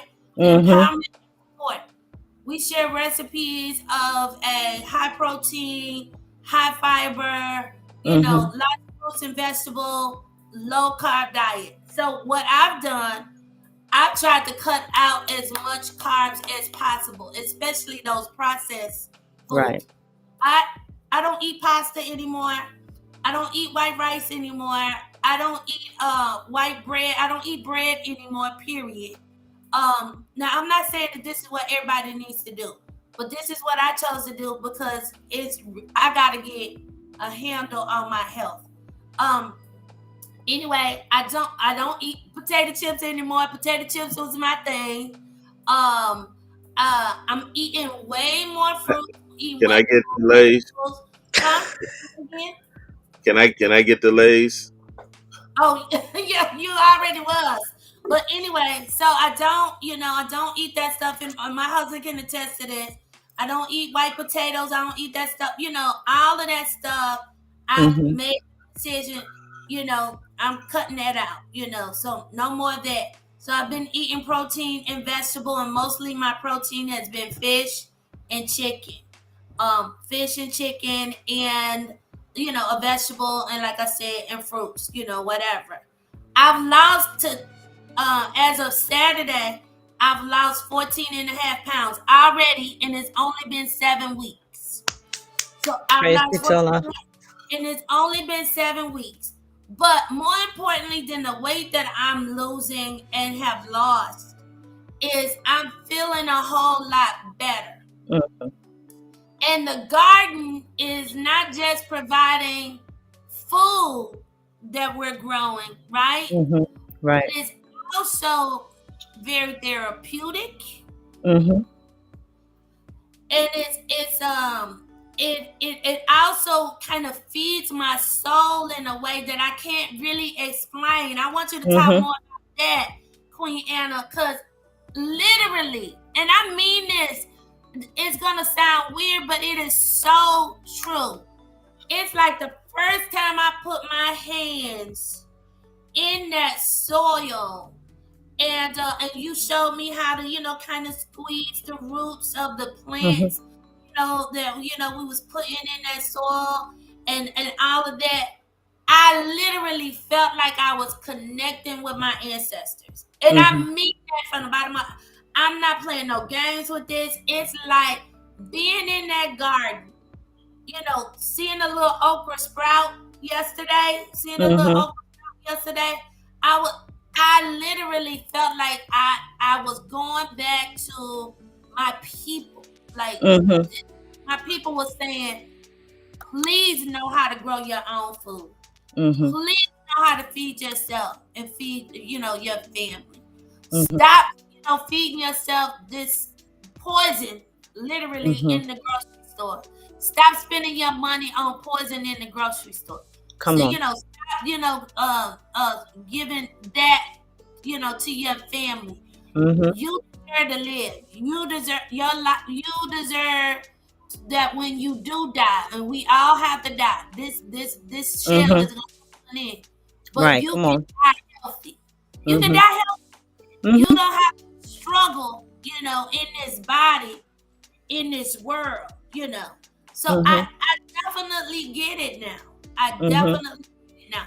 So, so it's happening, and it's so powerful to me. And I wanted everybody to know that this is not just about creating some kind of Mm-hmm. program, or Mm-hmm. whatever, to bring some attention to the church, or bring some Mm-hmm. attention to myself or whatever.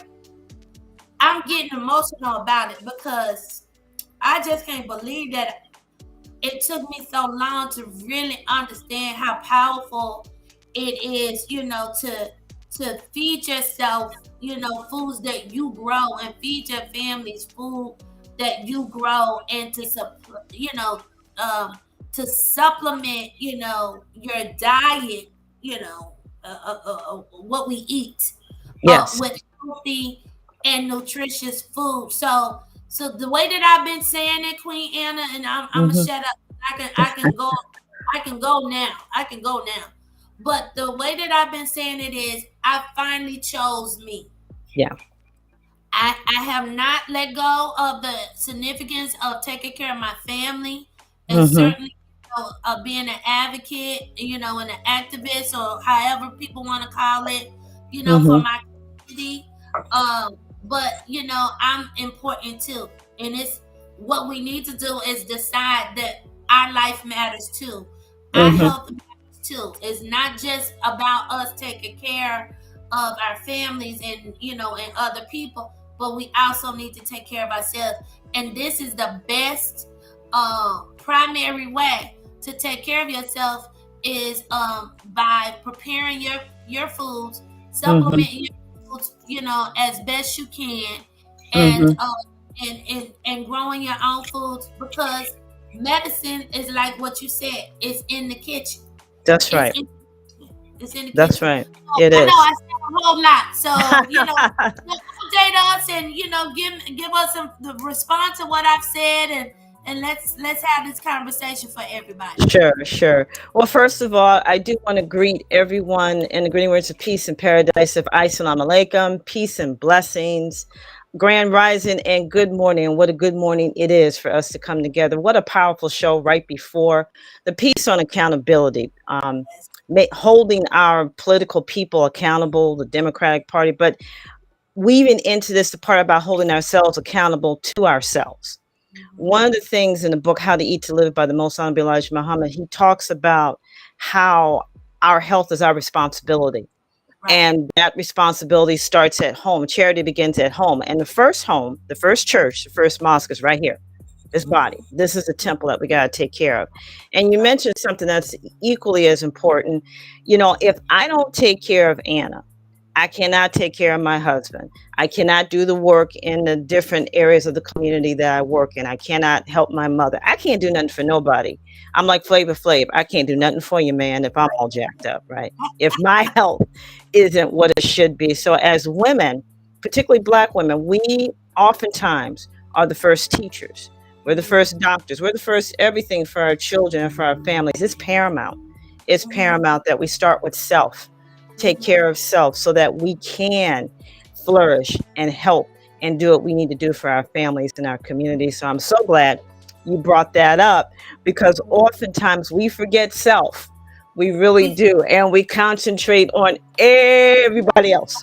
everybody else gets a piece of us, and there's no pieces left for Right. ourselves. So I am so grateful to you for bringing that up. That is something I always have to remember. Sometimes I gotta take a pause for the cause, and I've got Yeah. a pause for Anna, so Yeah.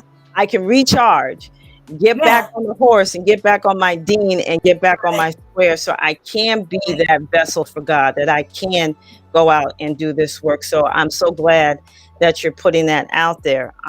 The piece of our health is very important, and the access to healthy food. So we Yeah. know, and we've talked about this before, that we live in food apartheid, not necessarily food desert, because when you think about a desert, it's arid, it's dry. You may see a tumbleweed here and there, but when you're talking about food apartheid, now that's tied directly to colonialism and racism. Come We're on, T. in a situation that has been created for us. So Right. what our accountability to us as a community is caring for one another. Part of that, and this is what really attracted me to the initiative, the Garden Queens, because Yeah. it was our way as women, and it Yes. doesn't matter if you're Church of God in Christ, Come Catholic, on. Baptist, Muslim, there is no spiritual gangbanging Right. here. We are Right. all in this thing together, and we're That's working together as women to help bring ease to our community. right. So that's taking that accountability, that one step further from ourselves, because it does start here first, our households out into our community. So that's been the greatest thing that has excited me and moved me, and I've been so grateful to you for Yeah. inviting me on this I'm great. journey with you, is the Yeah. idea that we're able to work together as Right. one community to solve this. Because Right. I tell you, food insecurity and hunger knows no denomination. No denomination. It really doesn't. And when we work with the youth, we have a garden through the organization that I work with, the Northeast Organic Farming Association. We're working currently at a garden at Tapley Court Apartments, which is on Blue Yes. and Yes. Sherman. If you all are Uh-huh. in the area, come by, visit that garden, Yes. meet the youth. But one of the Yes. things that we tell them is that, look, you're helping. You're helping in the conservation of your community, the cleanup of your community, because we're creating a green space. And guess what? You're helping to feed a community. What That's right. better way? We're not Healthy food. waiting for someone Healthy. to Right. do this for us and Right. give us what they want to give us. That's why we're left with, look on State Street. Yeah. Within, I would say, maybe 2 blocks, and I might be generous, we Not got even Popeyes. Yeah. We got Popeyes. We got KFC. We got Chester's and Pride. And then we got Mickey D's, Macdeath. Yeah. What the Yeah. heck do we need with all those fast food restaurants within that short span of time? And we're not even going to throw in the grinder shops and Right. so forth. Right. And the fact that there isn't a Stop and Shop, there isn't Right. a Big Right. Y in the immediate area. But we can take control of that. This is what we always tell the youth. You are able to create your own self-determination around what you eat, and how your family eats. But education comes with that. It really, really does. We have to feel that we deserve more, right? That We have to know it. We have to yes, know that we deserve better. We yes, deserve better. Right. yes. Sister Ava Muhammad, the national spokesperson for the Honorable Minister of Farrakhan, she always tells the women, you deserve good treatment. Well, don't That's we as right. a community deserve good treatment? And so, That's right. so going back to accountability, are we going to wait for the mayor's office to do that for us? For MDAR or these other state organizations, they're great. They do what they can. But at the end of the day, who can better help us than us, right? Yes. So that is the way that I see this initiative, is our ability, along with gardening the community and the other groups out there that are working, that we join forces and really make that effort to be able to feed our communities, create a different food choice, and that we can really knock out food apartheid, knock the brains out of it. That's my attitude, and that's what's so wonderful about this initiative. Oh wow. Here I go again. I didn't think I could be more inspired. And I'm always gleaning from you, and you always bring something more to the table as to the reason why this is important. I don't even see it as work. I see it as it was our responsibility from Jump Street. I'm angry with myself that it took me so long to really realize it. Although, I told you this, I told you I used to see you all the time. And for a number of years, I would watch you, and I knew that I needed to connect with you. And I wanted to, do this years ago. I wanted to do this years ago. So I'm a little upset that, it took so long for that connection to, be realized. But nevertheless, it's here now. And it's crazy to me, the small amount of space that's being utilized. But and certainly, we envision that growing and being extended a little bit more, and even possibly, this year, for next year, for things that, certainly be bigger.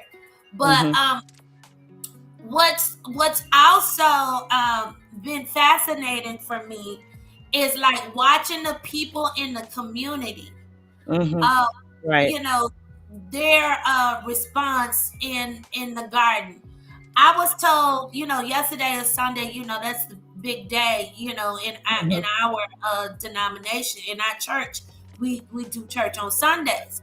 And so the deacon, he typically goes to church earlier, to make sure that the grounds are clean, to make sure, whatever. Right. And he told me when I got in, because I went to church a little early yesterday.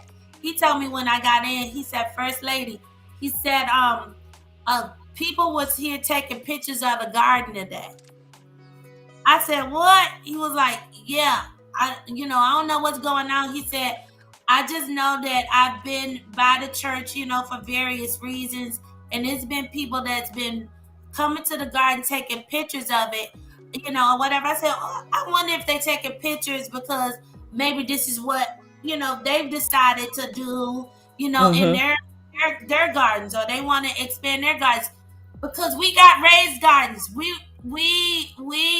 thought that it would be better to put raised gardens, in our garden, and I think that's also attracting people too. Whatever is happening, it seems to be all good. You know that we was at the garden, I believe it was a couple of weeks ago on a Saturday. We met a young lady. She was a gardener too, and she was so happy that she saw a church putting a garden, in the community. And she looked at all the space. She was like, for all of this time, this was just a big empty field, Right. whatever. And she was like, yeah, this is great that you're taking a small portion of it to put a garden there to grow healthy foods, whatever. And so people in the community, people that live across the street, they are protecting the garden already, just like we envision, or whatever, making sure that nothing goes wrong. As you know, we leave things out.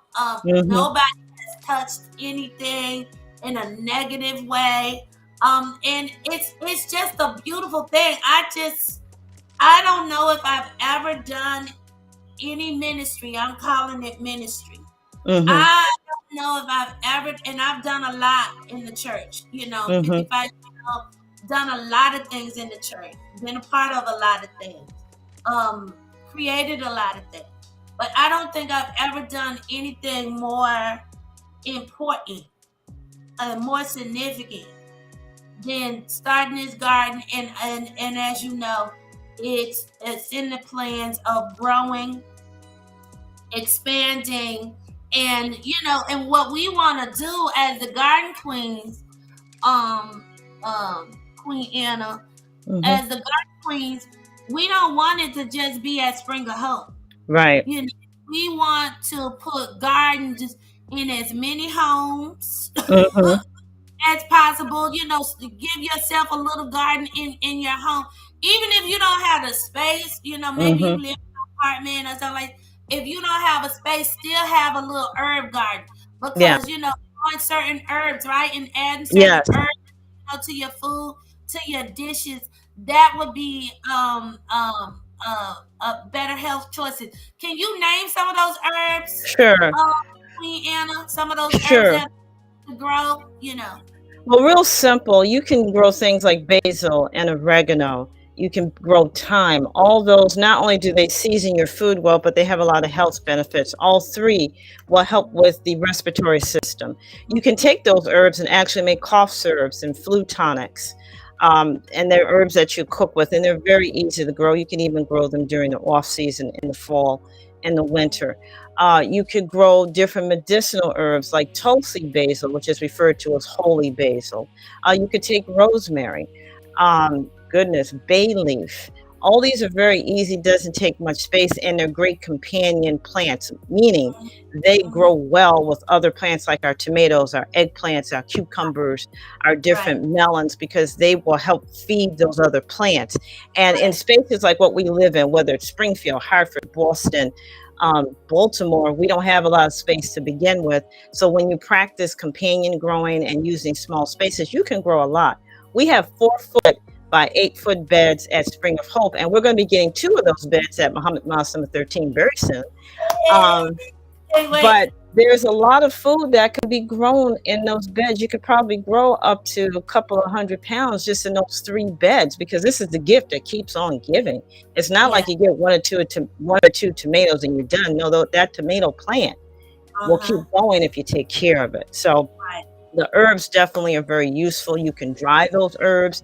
And hopefully we talked about having some demonstrations around the garden, some health days around the garden. And we can demonstrate these things about drying herbs, how to make certain simple dishes. You know, the youth have gotten into canning over at Home City Housing, and they do a good job of canning salsa. Now they can it and sell it. We had the pleasure of going out to the African Alliance in Rhode Island to their farmers market, and they participated. So there's another step where you can preserve the harvest for the fall and winter. My husband and I have been doing that for a couple of years now, and our grocery bill has gone down because I have all my favorite stuff that we grew that now I can make more dishes during the fall and the winter. And then learning how to eat seasonally. You know, I grew up in Southern California, where, you know, it never rains in Southern California. I'm not going to sing that song by Tony. But, you know, I got used to getting stuff year round. When I moved to Baltimore, I had to begin to learn how to eat when things are in season. So we know in New England, we've got the 4 seasons. You should not really be eating a red tomato in, say, December or February, because think about it. But it's not native. It's not coming from the farm here because it's cold unless it's coming out of a greenhouse, which is fine. But if we're getting it from California and Mexico, they've had to do things to it so that it can travel. So these are small things that we can do to add to our diet to increase our health. Again, being accountable to self, then our family, then our communities. And when we learn better, or when we learn a certain way, then it is our responsibility to try to spread that word, to teach, to give the good news of good health. That's what we should do. That's what we should try and do, and work together to do it. One of the things that First Lady Cynthia Swan did is had Spring of Hope join the Black Church Food Security Network. Dr. Hoover Brown out of Baltimore.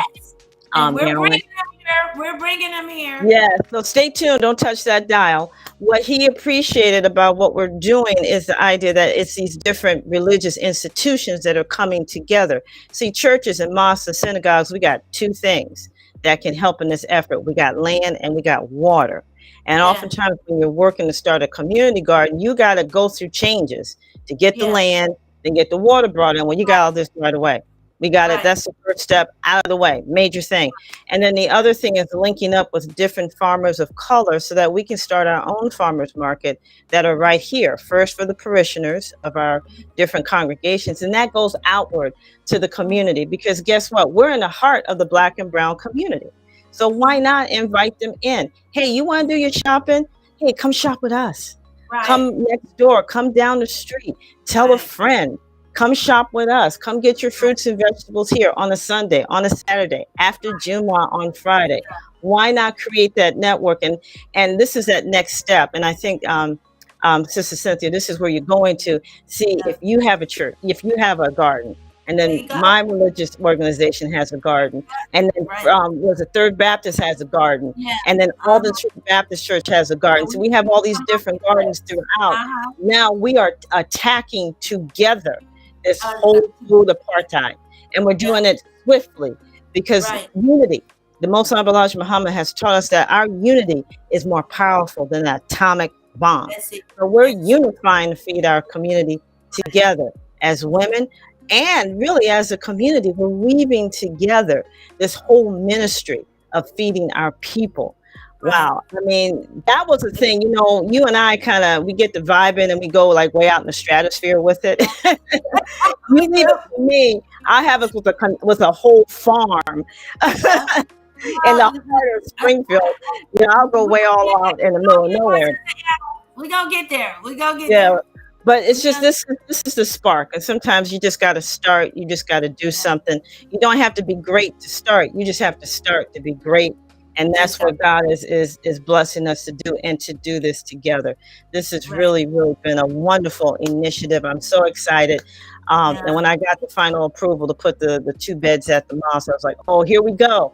And so Hey, all I can say is join on the train. yeah. Join on the train. Yes. This is open. And if I could do a quick shout out, Sister Yes. Cynthia, I see on here we've got Sister Linda Green, Sister Stephanie there in the midst of the Garden Queens. Love you all. Thank you for your support. That's what we're looking for. Join on in whatever capacity that you can. I just wanted to make that call out, if you don't mind. Mhm. Give me that liberty to do that. Join Oh, on if you're in and even if it's a community center, we don't care. we don't Anything. care where it is. We Yeah, don't we care don't where it care is. where it is, because in our And group of together, we work together. all you got to have is the space. You Yes, have the that's it. space. We'll help you make the other things happen. Just Yes, give us the space. Find the space. yes. It's a young man. I watched him interviewed. He's out of New York, and you know how congested New Mm-hmm, York is. I believe he's in mm-hmm, Brooklyn, if I'm not mistaken. But anyway, it was this part of his community, kind of etched in between like some projects and something mm-hmm, else. And, mm-hmm. they just started, over the years, decades, just making it a space of trash, Yes, yes. whatever. And he got sick of that. So he went to the city and basically said, if I clean up this space, will you give it to me to start a community garden? Mm, Uh, and so they basically said yes, thinking that it was going to be an impossible job because it was just so much trash or whatever mm-hmm. there. But he was highly motivated. He got that space cleaned out. He put in some raised gardens, and now it's a beautiful community garden in the city. So so when you are really passionate about the health of your community, and you see the need again for us to eat better, and our eating better, how that improves our overall health. It decreases diabetic symptoms, it decreases respiratory systems, problems, and all of these other health disparities that we know that we Right. have to deal with. It just can be very powerful. So it's already 11 o'clock, but I did want to end. I'm gonna have to bring you back. I just have to. Anyway, I did want the people to know. Can we share with the people the things that we planted so Sure. far? But I also want you to talk about the fact that we only have 3 beds. That's not taking up a whole lot of space at all, and we still have a whole lot of space left. So I want you to Yes. talk a little bit about that, and what the plans are for the usage of the space that we got left, and the Mm-hmm, design of the raised beds, and like I mm-hmm. said, the stuff that we planted so far, and what Sure. we plan on doing, with the space that we have left. Sure. Well, first, I want to give a big shout out to L5 Restoration LLC, led by a wonderful young sister, Altavis Chen. She really hooked us up. Her and her wonderful team, they designed it. And what they designed was a 4x8. We're talking about a 4 foot by 8 foot bed that is on legs. And it has a Oh, rack underneath so that we can also back grow underneath. those vegetables that don't like a lot of heat, like our lettuces and so forth. So they designed those. Those are the beds that you'll see at Moss Number 13 as well. Yes, as First Lady mentioned, we just have 3 beds. There's a lot of food that you can grow in a 4x8 beds. Some of the different vegetables we have, they all have a purpose. So, for example, we've got okra. Now, okra is a vegetable that enslaved persons brought with them from Africa. That's why we see it in dishes throughout, particularly in those rice growing plantation states like South Carolina, Georgia, Louisiana, because in gumbo, and I grew up with that, okra is a big part of it. Okra has a lot of iron, a lot of potassium. People who have anemia at times, that's a great vegetable to eat. We have cauliflower that's growing. It's actually looking very nice. I saw the picture. It looks good. We have different tomatoes and eggplant. Eggplant is a great, I love eggplant. My husband and I, that's a mainstay. First of all, eggplant parmesan is his favorite. So I created an eggplant parmesan plot for him. All the things that make eggplant parm, with the exception of the cheese. I got to go buy that. It's the one thing I have to buy. Everything else is in that plot. All those vegetables, they grow well together, so they taste well together.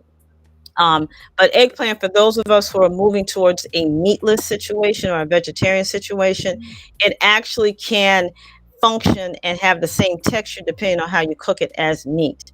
So those of us who are that are missing that piece of chicken or beef on the plate, you've got the starch and the vegetable and the meat. That eggplant can be seasoned to where it can take the place of it texture-wise. We've got different peppers. We've got sweet peppers, bell peppers, my favorite, hot peppers. I got a lot of different hot peppers in my own garden. We've got different herbs. So we do have the oregano growing. I think we have some thyme. Yeah, we do.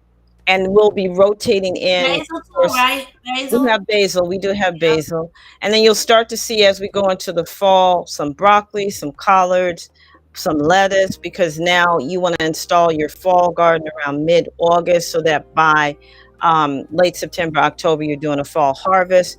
We will also practice a little bit what they call season extension so that we can grow into November, maybe December, by using what's called row cover. And that will be some things we'll demonstrate there, because that's also a demonstration garden. Again, we're going to do the same thing at Moss Number 13.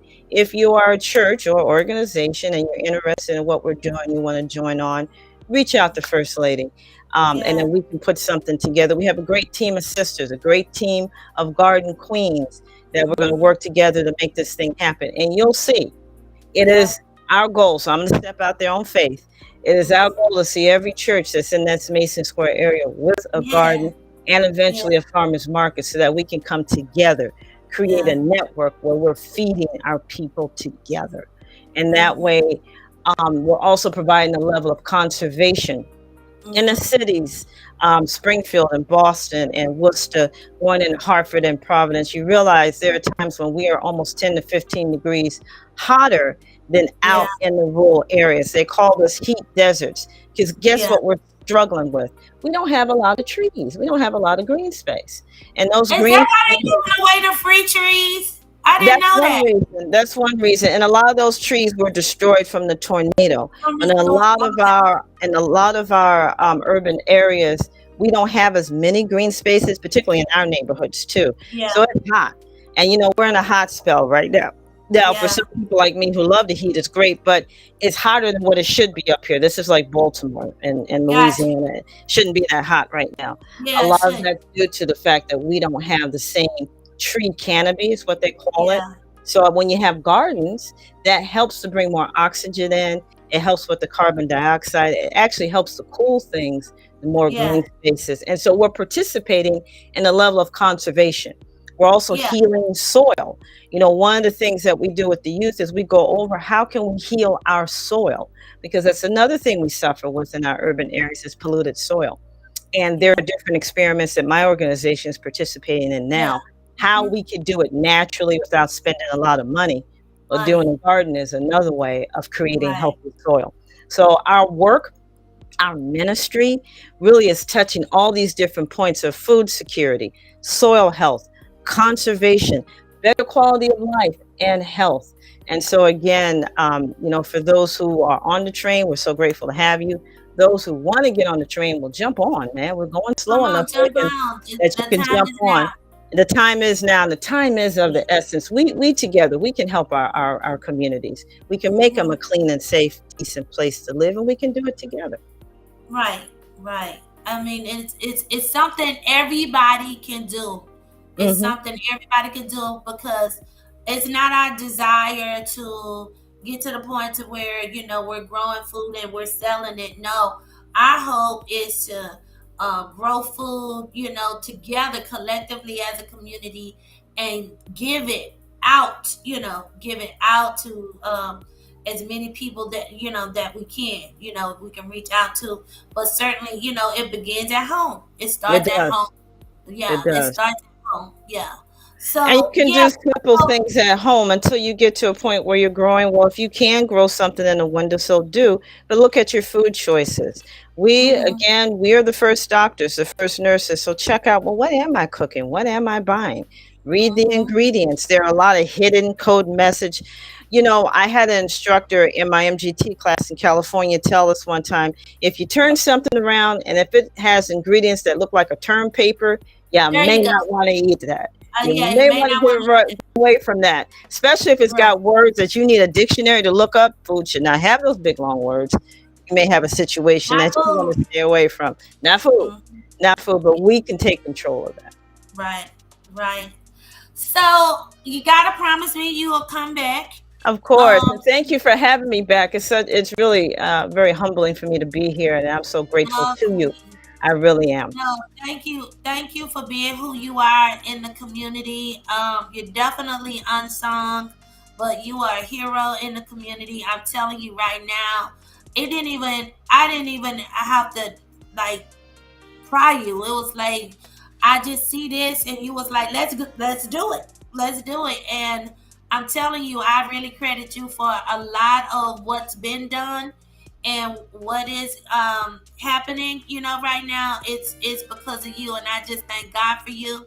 And I pray for you every day. I pray that God continues to strengthen you because we are depending on you right now to continue to guide us and lead us and to educate us so that we can educate and empower the next generation and we don't lose this. We Yeah. don't lose this Yeah, it's ever. important. It's Yeah, important. it's very And, important. in terms of having the last word on this, you mentioned something that's key is the youth. They get us Yeah. into the hereafter. They are the Hmm. ones that will take that baton and take it to the next level. So wherever Absolutely. we can include our youth, and Mhm. some of them, I go through this all the time at Tapley. I don't like bugs. I don't like Right, worms. right, Scared- right, I'm scared of right. spiders or whatever. Okay, well, what can you do? We need social media.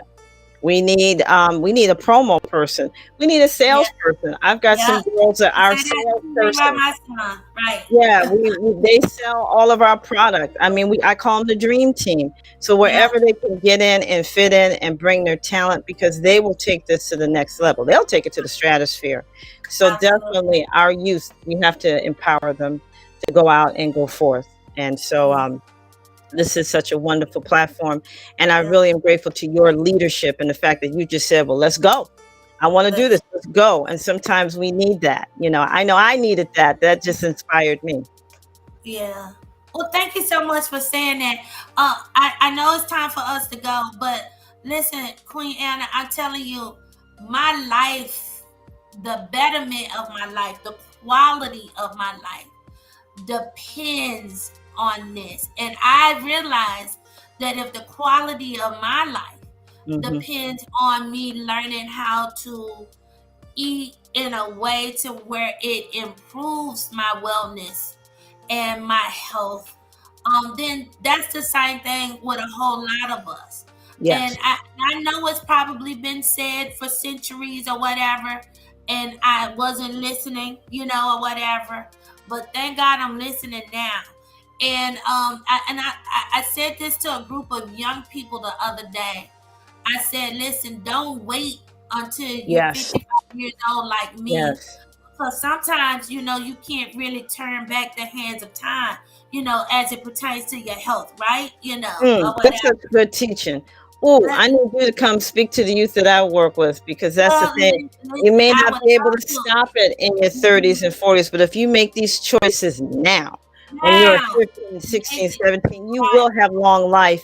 And this is something Absolutely. my mother may, I'm so grateful to her. She turned 85 this May, and she rolls like she's 45. No, I 45. know, Okay. right?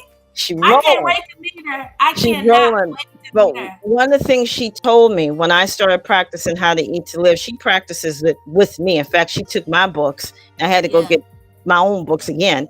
Is that right. she was looking down the road. She said, I did not want to be in my 70s and 80s and my quality of life was poor. I want Yes. to enjoy this life that And I have worked so hard for.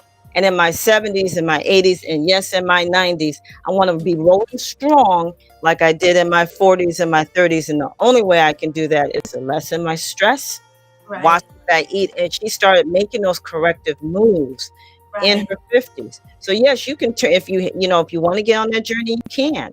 But for our Yeah, young people, if you're out there listening, do it now. Do yeah. it now. I personally can bear Don't witness. Don't wait. You it don't have to don't wait. don't let Don't wait. your physical Hmm. deceive you. Don't let Come your on. physical deceive you. I Mm. need to let these young Teach. people know, just because you skinty, Yes. that don't mean Skin you teeth. healthy. Right. Okay, all right. Skin teeth and healthy don't are not Right, always the right. same. You may be thin and can't walk up a flight of stairs. Look, let me tell you There you something. go. When we're out there working, I outwork them. Yeah, Physically, I right, outwork them. Makes right. no sense. So you Makes gotta no look sense. at what you're eating. Do it now. Lord have mercy, you got that opportunity. Do it now. Right, right. I noticed that and I got to say this. I got to say this. I'm gonna end with this. Hmm. So I noticed that when I started to change, and I mean, I like was that same day I had my wake up call. I came home that day, and it was like, okay, like this is changing, or whatever. And it was like, got rid of all of the unhealthy stuff, whatever. Now I still buy some things, for my family that they Hmm. can, I try to buy stuff that I don't like, so I won't be tempted, if that makes sense. That's Like, a good strategy. like I'm not finna buy no Lay's potato chips anymore, because that was Uh-oh. my thing before. So I'm not buying Lay's potato chips. Bishop can buy Lay's potato chips, but I'm not buying Lay's potato chips. I But don't think you saw his look, but I hear you. so so And you know let's what?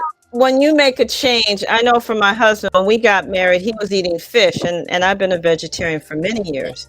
yeah, And I would, cook my stuff and then cook his fish. right, And he right, got tired of watching me make two separate meals, and he preferred what I was eating.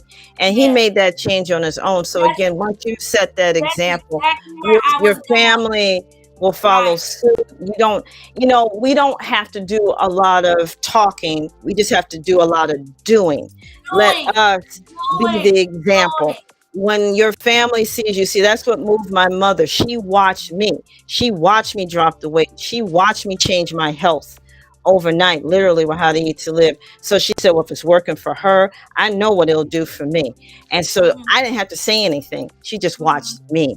That's all we Right. got to do. Let us be the change. The change start with us. It starts Yes. in our homes. It start model. Yes, Sister Stephanie, Yes. let's model that. Let's model that. Yeah. And we can do it. And I love the idea of working together. See, Right. community gardens, they do what? They build community. And so we build Yeah. community around healthy eating, healthy Yeah. living. And again, Right. that accountability. See, now it's easier for Yeah. us to hold people accountability locally because we're holding each other accountable and we're building community. So we can Right. come together, unify, and say, "Oh no, you're going to do this, that, and the third, Yeah. and we're just Right. not going to vote for you because you're a Democrat." No, you got to show us. Yeah. We're from the state of Right. Missouri. You got to We show holding each me the other. money, It's our right? responsibility to Right. elevate our Hmm. community. If it's Yes, not elevating, then we don't want no parts of it. that's But yeah, right. that's exactly what I was alluding to. It's been very powerful for me to see that I've been very intentional about the foods that I prepare, and my family has just fallen in line. They're not complaining. They're Hmm. loving it. And I feel like I'm cooking better now. Yes. I do too. I feel like I'm cooking a whole lot better now. I'm learning new recipes. I'm experimenting, a whole lot more. But I have a whole lot more joy in preparing food. You know what I'm saying? It's It different. becomes fun because now you're Right. really cooking and you're cooking from the heart. And I'll leave with this. We should take our time with our food preparation. We should be in good mind, good spirit when you're preparing food. And then also Exactly. you want a good environment. So like in my home, we sit together at the table, we play some nice jazz music, and we just talk about the good of the day. Yeah. And if we think about what the Sunday dinner was all about in our community, we did that, whether it was after mass or after church, Mhm. we would come together and sit around a good meal and to Yeah. have good discussion. And so Yeah. that's a part of it too. How are we eating? And we grabbing some Chinese food and sitting somewhere in the car and just shoveling it in our mouth, or are we sitting at the table together and taking our time and eating and putting these little devices away that have a Away. benefit? They have Right. benefit, but sometimes they need to go away so that we can That's have right. good conversation with each other. So Right. that's the other part of it. And these are things that we can bring to our community as well because it helps in digestion. Yes. So I So have to run to another powerful. meeting. Oh, I'm meeting oh with our my food access team so we can improve our God. level of service to the community. Thank you Okay. so much for having me back. And Bishop, it's such a pleasure and an honor. You do such great work, and we are just cheerleading you on and trying to join you as best we can to keep up this wonderful work. And I send you greetings from Brother Johnny and the believers from Mosque number 13. My brother, my Thank you, brothers and sisters, Queen. thank you so much. Appreciate you. All right. Thank you all. Be well. All right. All right. You too. Love you. Listen, Bishop. uh, check us out. Let me see announcements. Oh, yeah. Vaccination clinics, August 13th and 27th. We're going to be having them periodically at the church, both flu and COVID 19 vaccines will be available for those who are interested in those. You can get it right there at the church, and so we invite you to do that. And check out the garden. Check out our services on Sunday. No, Um, join the garden club. It's a garden club. all right, our Bible study on Wednesday. And oh yeah, I'll be back with you all on Friday. I will be guest hosting for a while on Fridays. State Rep Ben Swan show, The Black Love Experience. So come check me out on Friday on WTCC, and we'll likely be streaming as well. So until the next time we talk to you and you talk to us, always remember God loves you, and so do we. I hope you've been inspired to be better, to do better, and to love yourself even the more today. God bless you. Have a wonderful week. Peace.